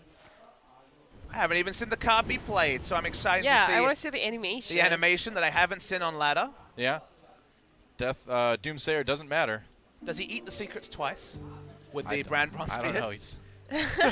It's too big of a meal for him. Jiraxis He's enters like- the field twice. No, only one secret, please. Does it really? Yeah, it's Oh, really, it's a wow. really Yeah, he cool does. animation. I've never actually. seen it. It's pretty funny. Well, we're going to do some myth busting and some interesting Let's see animation seeing, the but Eater we of are going to be Secret. going to a game 5. I can't wait to see the look on Mattson's face because I'm pretty sure that Eater of Secrets is the farthest thing from his mind at this point. Although, if you watched the VODs from yesterday, He you knows saw that it's it's there. there. Okay, so he may not be actually that surprised by It's this. been in the hand. Was also played as a tempo card in the previous series from Strifecrow. That's true. Yeah, that's true. Never mind. He knows. He knows it Play could be in there. something so we can see the Eater of Secrets. The end is certainly coming, Mattson. I've actually never seen this card played before. That's what we just said. Me neither. None of us have seen it. Here we go. Wow. Let's check out the animation. Eat that secret. Nom nom nom. Tasty That is ice gonna Only be- once, but that's pretty cool. The overkill is real. It's going to be the heel bot taking out Mattson, and we're going to a Game 5 in the Hearthstone World Invitational. Can this be a reverse win? Might be. Reverse sweep for North America. Sounds pretty patriotic to me. What do you think, Goa? I guess. I don't know what you mean, but whatever. Priest versus Freeze Mage will be our final matchup. This Reno Freeze Mage, with those conditional cards, with those duplicates, has so far gone 2-0. It's already 2 losses this tournament. In this set, so it is 2-2 overall. Strife Crow looking for the reverse sweep with Zoth Priest against Reno Freeze Mage from Mattson. It is not impossible. It is definitely a difficult matchup for the Priest, but Yeah. with the Flash Hills, they do have a lot of their sustainability, especially with the Justica Trueheart if Striker does run it. Interesting to see how this one will go. It's all on the line. $10,000 to our winner. The pride and the honor of being the first ever champion in Sangam E Stadium. Final match between Strife Crow from North America and Mattson from Japan is the Zoth Priest versus Reno Freeze Mage. Now, Strife Crow may actually hold on to that Akanai Soul Priest, because getting that out fairly early on and being able to sort of ping away at your opponent seems like a pretty good thing in this matchup. Yeah, and Darkshire Alchemist, he's not gonna keep it in the starting hand, but that is if he runs 2 of them, that's another 10 heals for himself. I would think he probably would. Soul Priest is an early drop, can be very valuable, as Doa was mentioning, but in the late game, obviously, prevents you from healing yourself up from some of those burst turns. It isn't the Freeze Mage we're used to. It isn't the Freeze Mage that was ever present both in earlier stages of the Masters Tournament and APAC Winter, and this is not true Torch Freeze Mage, but Reno Freeze Mage from Mattson. Yeah, and Deathlord is always a really, really scary card from the Freeze Mage because it can always pop out the Alexstrasza. Yep. It can also pop out the Antonitis, and if your opponent can't deal with it, you might get a lot of fireballs just like that. But he already has it at his starting hand, so that's he never going to does. happen. Not this game, no. Using the Alexstrasza, a card that Priest always has multiple ways to deal with, especially in wild format, would be a big problem. So coins out the Deathlord at first opportunity. I'll be happy to see anything pop out, you think, from that Deathlord. Well, also, if he can Velen's Chosen this next turn, It's a lot of pressure for the Exactly. Freeze Mage. Big draw, actually. It sounds weird to have Alexstrasza on turn 3 be a big draw, but denying that to be a card to pop out from the Deathlord is big for Mattson. I don't think it really matters from this point because this Deathlord has 12 HP. yeah, this is going to be really hard for Mattson to deal Yeah. with. It's basically a Ysera when it comes to stat line, Malagos as well, but the downside. He would have to use so much direct damage on this Deathlord to actually kill it. Pretty annoying. Strife Crow, doesn't really need to kill this Mad Scientist. He can just do 4 Yeah, more he can damage to just face. hero this turn. power his face and go face. Yeah. Face and face. You talked about getting the Organized Aggressive. Soul Priest out earlier, and the aggression is certainly there, going to force reactionary plays from Mattson before turn 6. Frost Nova available, but no Doomsayer, so low value for that Frost Nova, and it's going to be Mattson desperately looking for an answer to what is already an imposing board from Strife Crow. Yeah, and even Doomster, because Strifeco played his Aconite Soul Priest a turn earlier, he was going to be able to deal with that. Secret is developed. Inconsequential for now. So speaking of playing minions on Ooh. curve, we could start piling on the damage. I want to see the trade from the Aconite Soul Priest to weaken it up a little bit, so whenever you want to heal up yourself, you can definitely do that. Darkshire Alchemist would be a clean card, and yep, the pressure's going to continue. Wow. Never this- mind, he's going to take the aggressive route. It's This is- aggressive, and there's getting a priest getting a 10 mage down HP. to 10 HP Setting at up turn for 5. lethal next turn. Well, this is why you keep the the Akanai Soul Priest rather in your opening hand, and even though there's an ice block out for Mattson right now, it's still a pretty scary situation. Trades in his loot hoarder. The draw doesn't change. Cannot afford to Cold Light Oracle because of the size of his hand.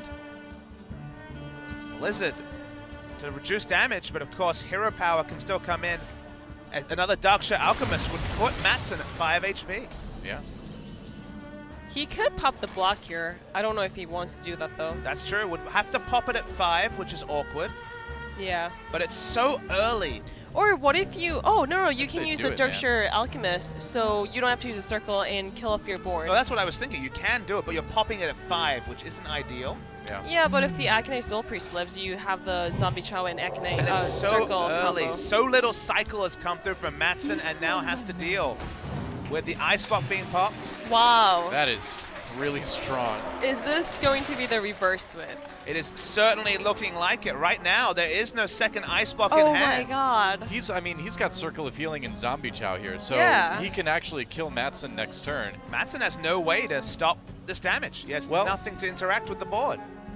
He can Frost Nova and then Frost Bolt the Agnai Soul Priest, and so that would stop Strife Crow from killing him at least. For one turn. Yeah, for one turn. Deciding if he goes for anything else, it's going to be looking for power. Gets the Doomsayer, but cannot play Doomsayer Frostnova this turn. That is it. Wow, that's it. Strife No, Crow. unless he uses Ice Lance. Did he use the Ice Lance? Nope. No, he didn't. That this is is it. it. Yep, Circle of Healing. Waiting for him to realize it. Well, the Circle of Healing would actually kill the Akanai Soul Priest, so that Oh, yeah, would you're mean right, that you're the right. Zombie Chow would heal No, instead. but Whoops. he has a shield, so this works now, right? What? He has a shield. So power word shield, but Power remember shield. there's spell power Oh, on you're the right. on the You're right. Oh my gosh. there's spell power actually from the So he Velen's needs another Chosen. shield then, right? Yeah, if he draws another shield. No, that's not going to do it. Okay, so he can't kill him this turn. He can still do 2 damage to face with the hero power. I think that's good. Really wanted to end it this turn. As far as we can tell, not possible. Yeah, I totally forgot the Velen's Chosen. Yeah. Velen's Chosen spell power really actually hurting him at this point. Do you maybe want to play your It's okay. Museum Curator? Yeah, sure. I mean, just do your hero power to the face, play Museum Curator, see what Leper you get. That's not a Toshly. Leper Gnome. Corrupted Healbot. Corrupted Healbot's hilarious here, but it's not No, gonna... you cannot play it's not it gonna here, do anything, yeah. no. I mean, yeah, you'd still grab it for the stats. Corrupted but- Healbot would have been lethal if he had one more mana, because he would have been able to, would have killed off the Organized Soul Priest Yeah, as well. that's the thing. So many awkward interactions I here. know. Second ice and there's block. the second ice block, but is it even enough? I mean, he's still got, like, he's only got that He one can Frost play Nova. Frost Nova and Doomsayer, and he's Ice Block. Still going to be a big turn. There's no direct damage from Strife Crow in his hand, not something the Priest class has ever been strong at. Organized Soul Priest would represent popping the second ice block. Oh, okay. Oh, one turn too late. Well, he can kill the Doomsayer with the Flash Heal and his hero power. Can. But then you cannot pop him. Not this turn. No, but you keep your minions alive, which I think is more important. I think you probably have to do that, don't you? A lot for Strife Crow to consider. Yeah, I think you get rid of that Doomsayer. Because he's already used some Blizzard. He's used both Frost Novas, I believe.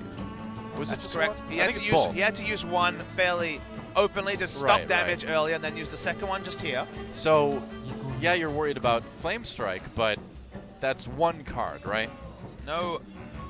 There's no 100% correct line of thinking. You could understand popping the block this I turn. agree with killing of the Doomsayer because Yeah. Vincent does have the Alexstrasza. So if this board is gone, Strefko cannot. It's going to be really difficult for him to deal 15 damage from an empty board. Follows your 2 lines of plays so far. He's really considering this. Does he take out the Doomsayer? The answer is yes. No Flame Strike in the hand right now from Mattson.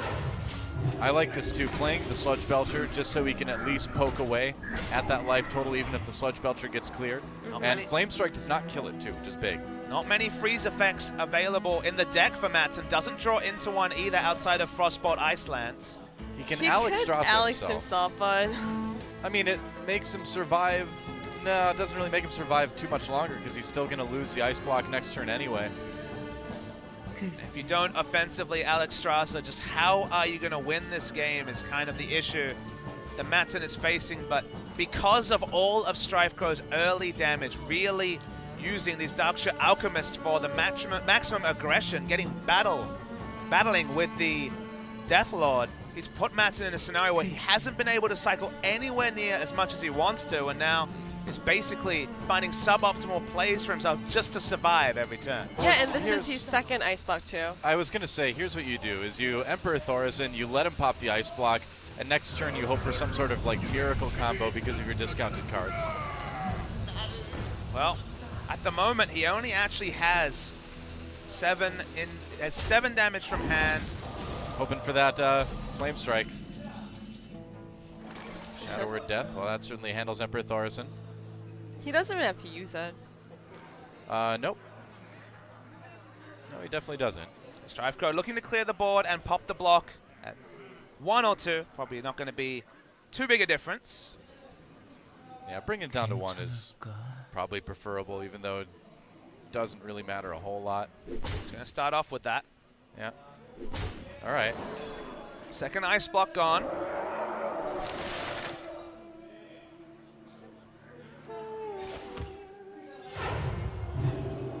Just trade one of the alchemists into the Emperor Thorison. Clears out the minion as well. Crucially, too, he keeps that Sludge Belcher above Flame Strike range.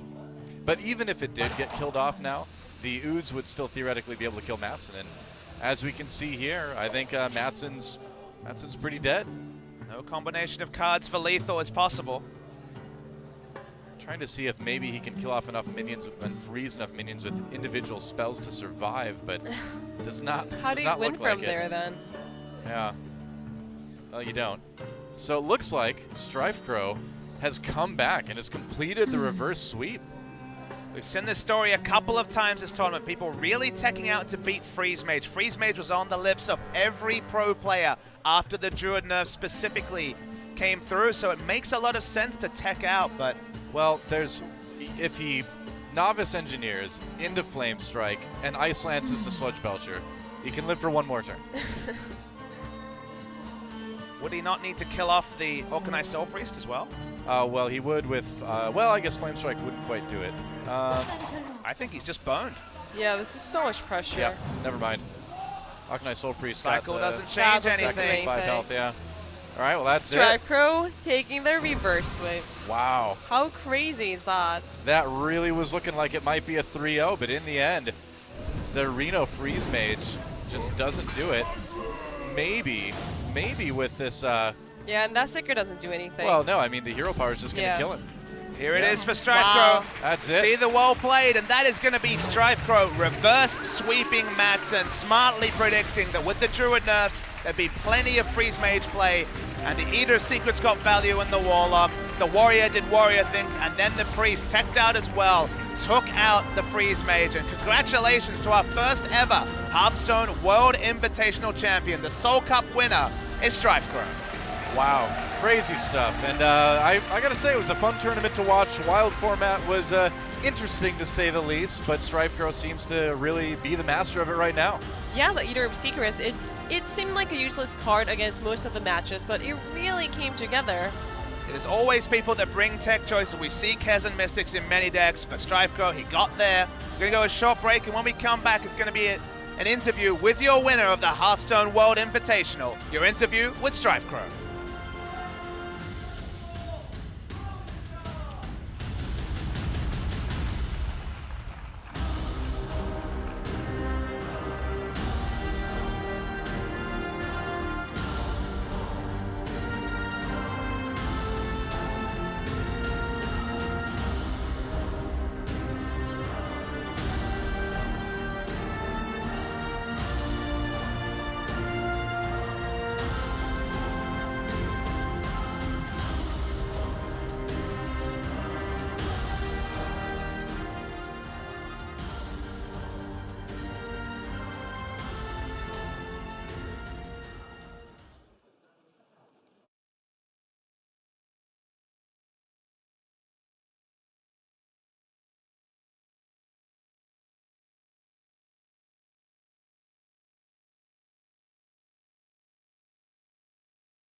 서울컵 하스스톤 월드 인비테이셔널 이틀 동안 펼쳐졌던 8명의 고수들의 치열한 대결 끝에 우승은 스타일 포커 선수에게 돌아갔습니다. 큰 박수 부탁드립니다. Seoul Cup Hearthstone World Invitational. After the fierce battles between 8 players, we have the final winner, Stripe Crow. Please give it up for Stripe Crow. 네, 우승 축하드립니다. 자, 지금 소감이 정말 궁금한데요. Congratulations on your win. How do you feel about the victory today? I feel really good. I was like really worried when I was down 0-2, but yeah, it felt really good after a while. 처음에 0승 2패로 많이 쫓기고 있을 때는 되게 많이 불안했었는데 이제 오늘 우승을 하게 돼서 너무나 기분이 좋고 행복하네요. 네, 저도 이제 스트림을 통해서 저의 하스스톤 선생님이거든요. You're my Hearthstone teacher. I watched a lot of your streams. Thank you. 네, 네, 전 세계 하스스톤 게이머들의 정말 선생님 같은 사람이라고 생각하는데 본인은 좀 어떻게 생각하십니까? I really believe that you're one of the teacher figure to many of the Hearthstone players and other players as well. What do you think about that? I think it's cool. I mean, I've been probably around like one of the longest for the pros, so started streaming pretty early, and back in the old days, I was like really good. So yeah. 그런 말 들어서 너무 기분이 좋네요. 사실 제가 하스스톤 정말 베타 때부터 오랫동안 이제 게임을 즐겨왔고 방송도 정말 오랫동안 해왔는데 이제 많은 사람들이 제 방송을 보고서 좀 이제 배워가는 게 있다면 좋을 것 같습니다. 네, 그리고 본인이 이틀 동안 경기를 하면서 내가 봐도 역시 난 스고수였다. 내가 경기했지만 이 경기 너무 잘했고 너무 멋있었다. 그런 장면이 있습니까? You had a lot of matches throughout the past 2 days. Were there any specific moment that you felt like a true sugosu? I think like easily the last game, the Priest vs. Reese Major. I think it's probably the best game I played this tournament. Probably the most interesting too. So yeah, I like that game the most. 마지막에 그 얼방법사 상대로 제가 느조스 사제 덱을 할 때가 가장 이번 경기 전체에서 좋은 모습을 보여줬고 정말 이제 흥미로운 게임을 만들 수 있었던 것 같습니다. 네, 정말 이제 보면서도 감탄이 계속 나왔었습니다. 자, 그럼 앞으로 여러 대회에서 어떻게 이 고대신의 속삭임에서 자신의 모습을 보여줄지 마지막 소감 부탁드리겠습니다. And let's talk about the whispers of old gods. What do you think about the cards and how do you think you're going to come up with innovative decks using the newest expansion? Yeah, I like the Whispers expansion a lot. It just adds a lot of depth to the game, especially with the removal of some of the old cards. So yeah, I'm just looking forward to like making a lot of new decks. 고대신의 속삭임 확장팩 자체가 정말 마음에 들고 또 이번에 정규전 룰이 도입이 되면서 이때까지 사용되던 그 로데브나 이제 다른 OP 카드들이 많이 사라지게 돼서 좀 이제 게임의 밸런스가 많이 맞춰지는 것 같고 정말 이 패치에 대해서 흡족하다고 하네요. 네, 참 역시 뭐 자신감 있는 인터뷰까지 여러분들 우승한 스타일 포커 선수의 큰 박수 부탁드립니다. Please give a round of applause to Stripe Crow. 네, 정말 행복해하는 모습에 보는 사람 역시 덩달아 행복해지는 그런 아름다운 미소였던 것 같습니다. 자, 다음은 준우승을 차지한 메슨 선수와 얘기를 나눠볼 텐데 제 아쉬움이 클 거예요. 자, 여기 계신 많은 분들이 큰 박수로 메슨 선수에게 힘을 한번 실어주시죠. So next up, we have our runner-up, Matsun, and you must be very disappointed from the last match. How do you feel about the tournament? 경기에 대해서 앞에서 소감. 제가 오히려 더 당황했네요. 예, 저는 너무 사슴 같은 눈망울을 보셔서. 죄송합니다. 今の試合についての気持ちはどうでしたか？それは悔しいですね。 좀 분합니다. 역시 이 분함이 또 다음으로 이어져야겠죠. I'm very disappointed about the last match. 네, 그래도 지난 에이펙 때부터 시작을 해서 전 세계 하스스톤계에 등장한 지 그렇게 오래되시지 않았는데 최근 정말 엄청난 또 실력을 보여주고 있거든요. 자, 그런 부분에 대해서는 좀 만족을 하시는지 궁금한데요. You're relatively a newer player in the Hearthstone scene, but you have been doing so well in terms of the performance. Do you feel confident and happy about the results that you have recently? 世界の大会で登場したばかりですが、今の競技についてはどう思いますか？出たばかりですが、今回の試合の自分の試合について。明日からまた会社員に戻るんで休みを縫って参加したいと思います。 내일부터 다시 일을 시작하는데요. 다시 열심히 일하고자 합니다. 앞으로 일을 한다는. I'm gonna start my work starting from tomorrow again, so I guess I'm just gonna have to focus on that more than Hearthstone. 네, 좀 이를 그러면 마지막으로 결승전에서 참 가장 아쉬웠던 뭐 머릿속에서 오늘 자면서도 이 장면은 떠오를 것 같다. 자, 이런 장면 한번 들어보고 싶은데요. Do you have any specific moment in the last match that you're going to be really upset about after going back? ファイナルの試合の中でなんか悔しかったところがあれば、はい、おっしゃってくださいね。最後にリノ・ジャクソンを弾きたかった 마지막에 리느 잭슨을 뽑고 싶. 네, 먼저 준우승 시상입니다. 준우승 시상자 오지엔의 임태주 국장님을 무대로 모시겠습니다. 박수로 맞아주시죠. First off, for the runner-up, this is the awardee, Im Tae-jun from OGN. 월드컵 하스스톤 월드 인비테이셔널의 시상식을 진행하겠습니다. And we'll start the award ceremony starting now.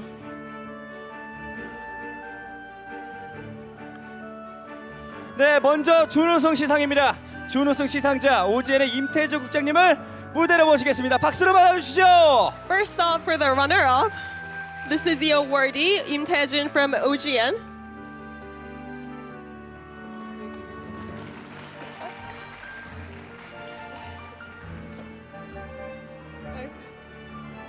아, 그런 거야? 네, 서울컵 하스스톤 월드 인비테이셔널 준우승이죠.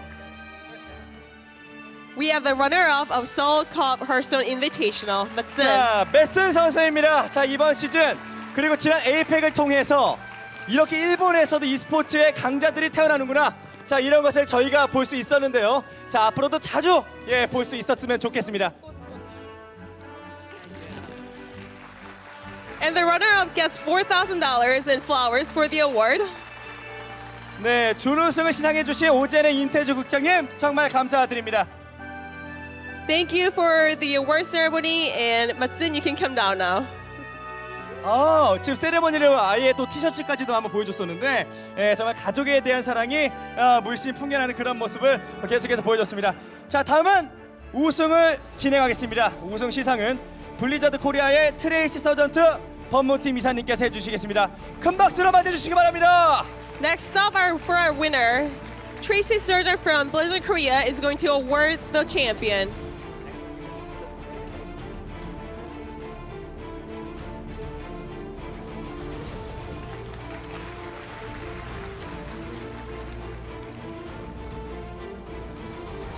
네, 서울컵 하스스톤 월드 인비테이셔널 우승자 북미의 스타이프 크로 선수입니다. Our champion, Stripe Girl, he gets $10,000 and flowers for his prize. 네, 우승을 차지한 스타이프 크로 선수에게는 꽃다발 그리고 상금 $10,000가 수여됩니다. 자, 여러분 또 사진 한번 찍어야 되고요. 자, 우승자의 이런 Congratulations to our 특권을 winner 누려야죠. again. 네, 자, 우승을 시상해주신 트레이시 서전트 법문 이사님께 다시 한번 감사의 말씀 Thank you, 드리겠습니다. Tracy. You can come down now. 네, 이틀 동안 서울컵 하스스톤 월드 인비테이션을 보내주신 여러분들의 사랑을 먹고 저희 하스스톤 마스터즈 코리아와 그리고 서울컵 앞으로도 계속해서 이어나갈 수 있을 것 같습니다. We had a great time for the past 2 days, and we'll be back with more exciting Hearthstone battles in Hearthstone Masters Korea. 저희는 하스스톤 마스터즈 코리아 그리고 여러 하스스톤 대회에서 더 멋진 모습으로 돌아올 것을 약속드리면서 여기서 인사드립니다. 모두 고맙습니다. Thank you so much for coming out and watching the broadcast for the past 2 days, and thank you.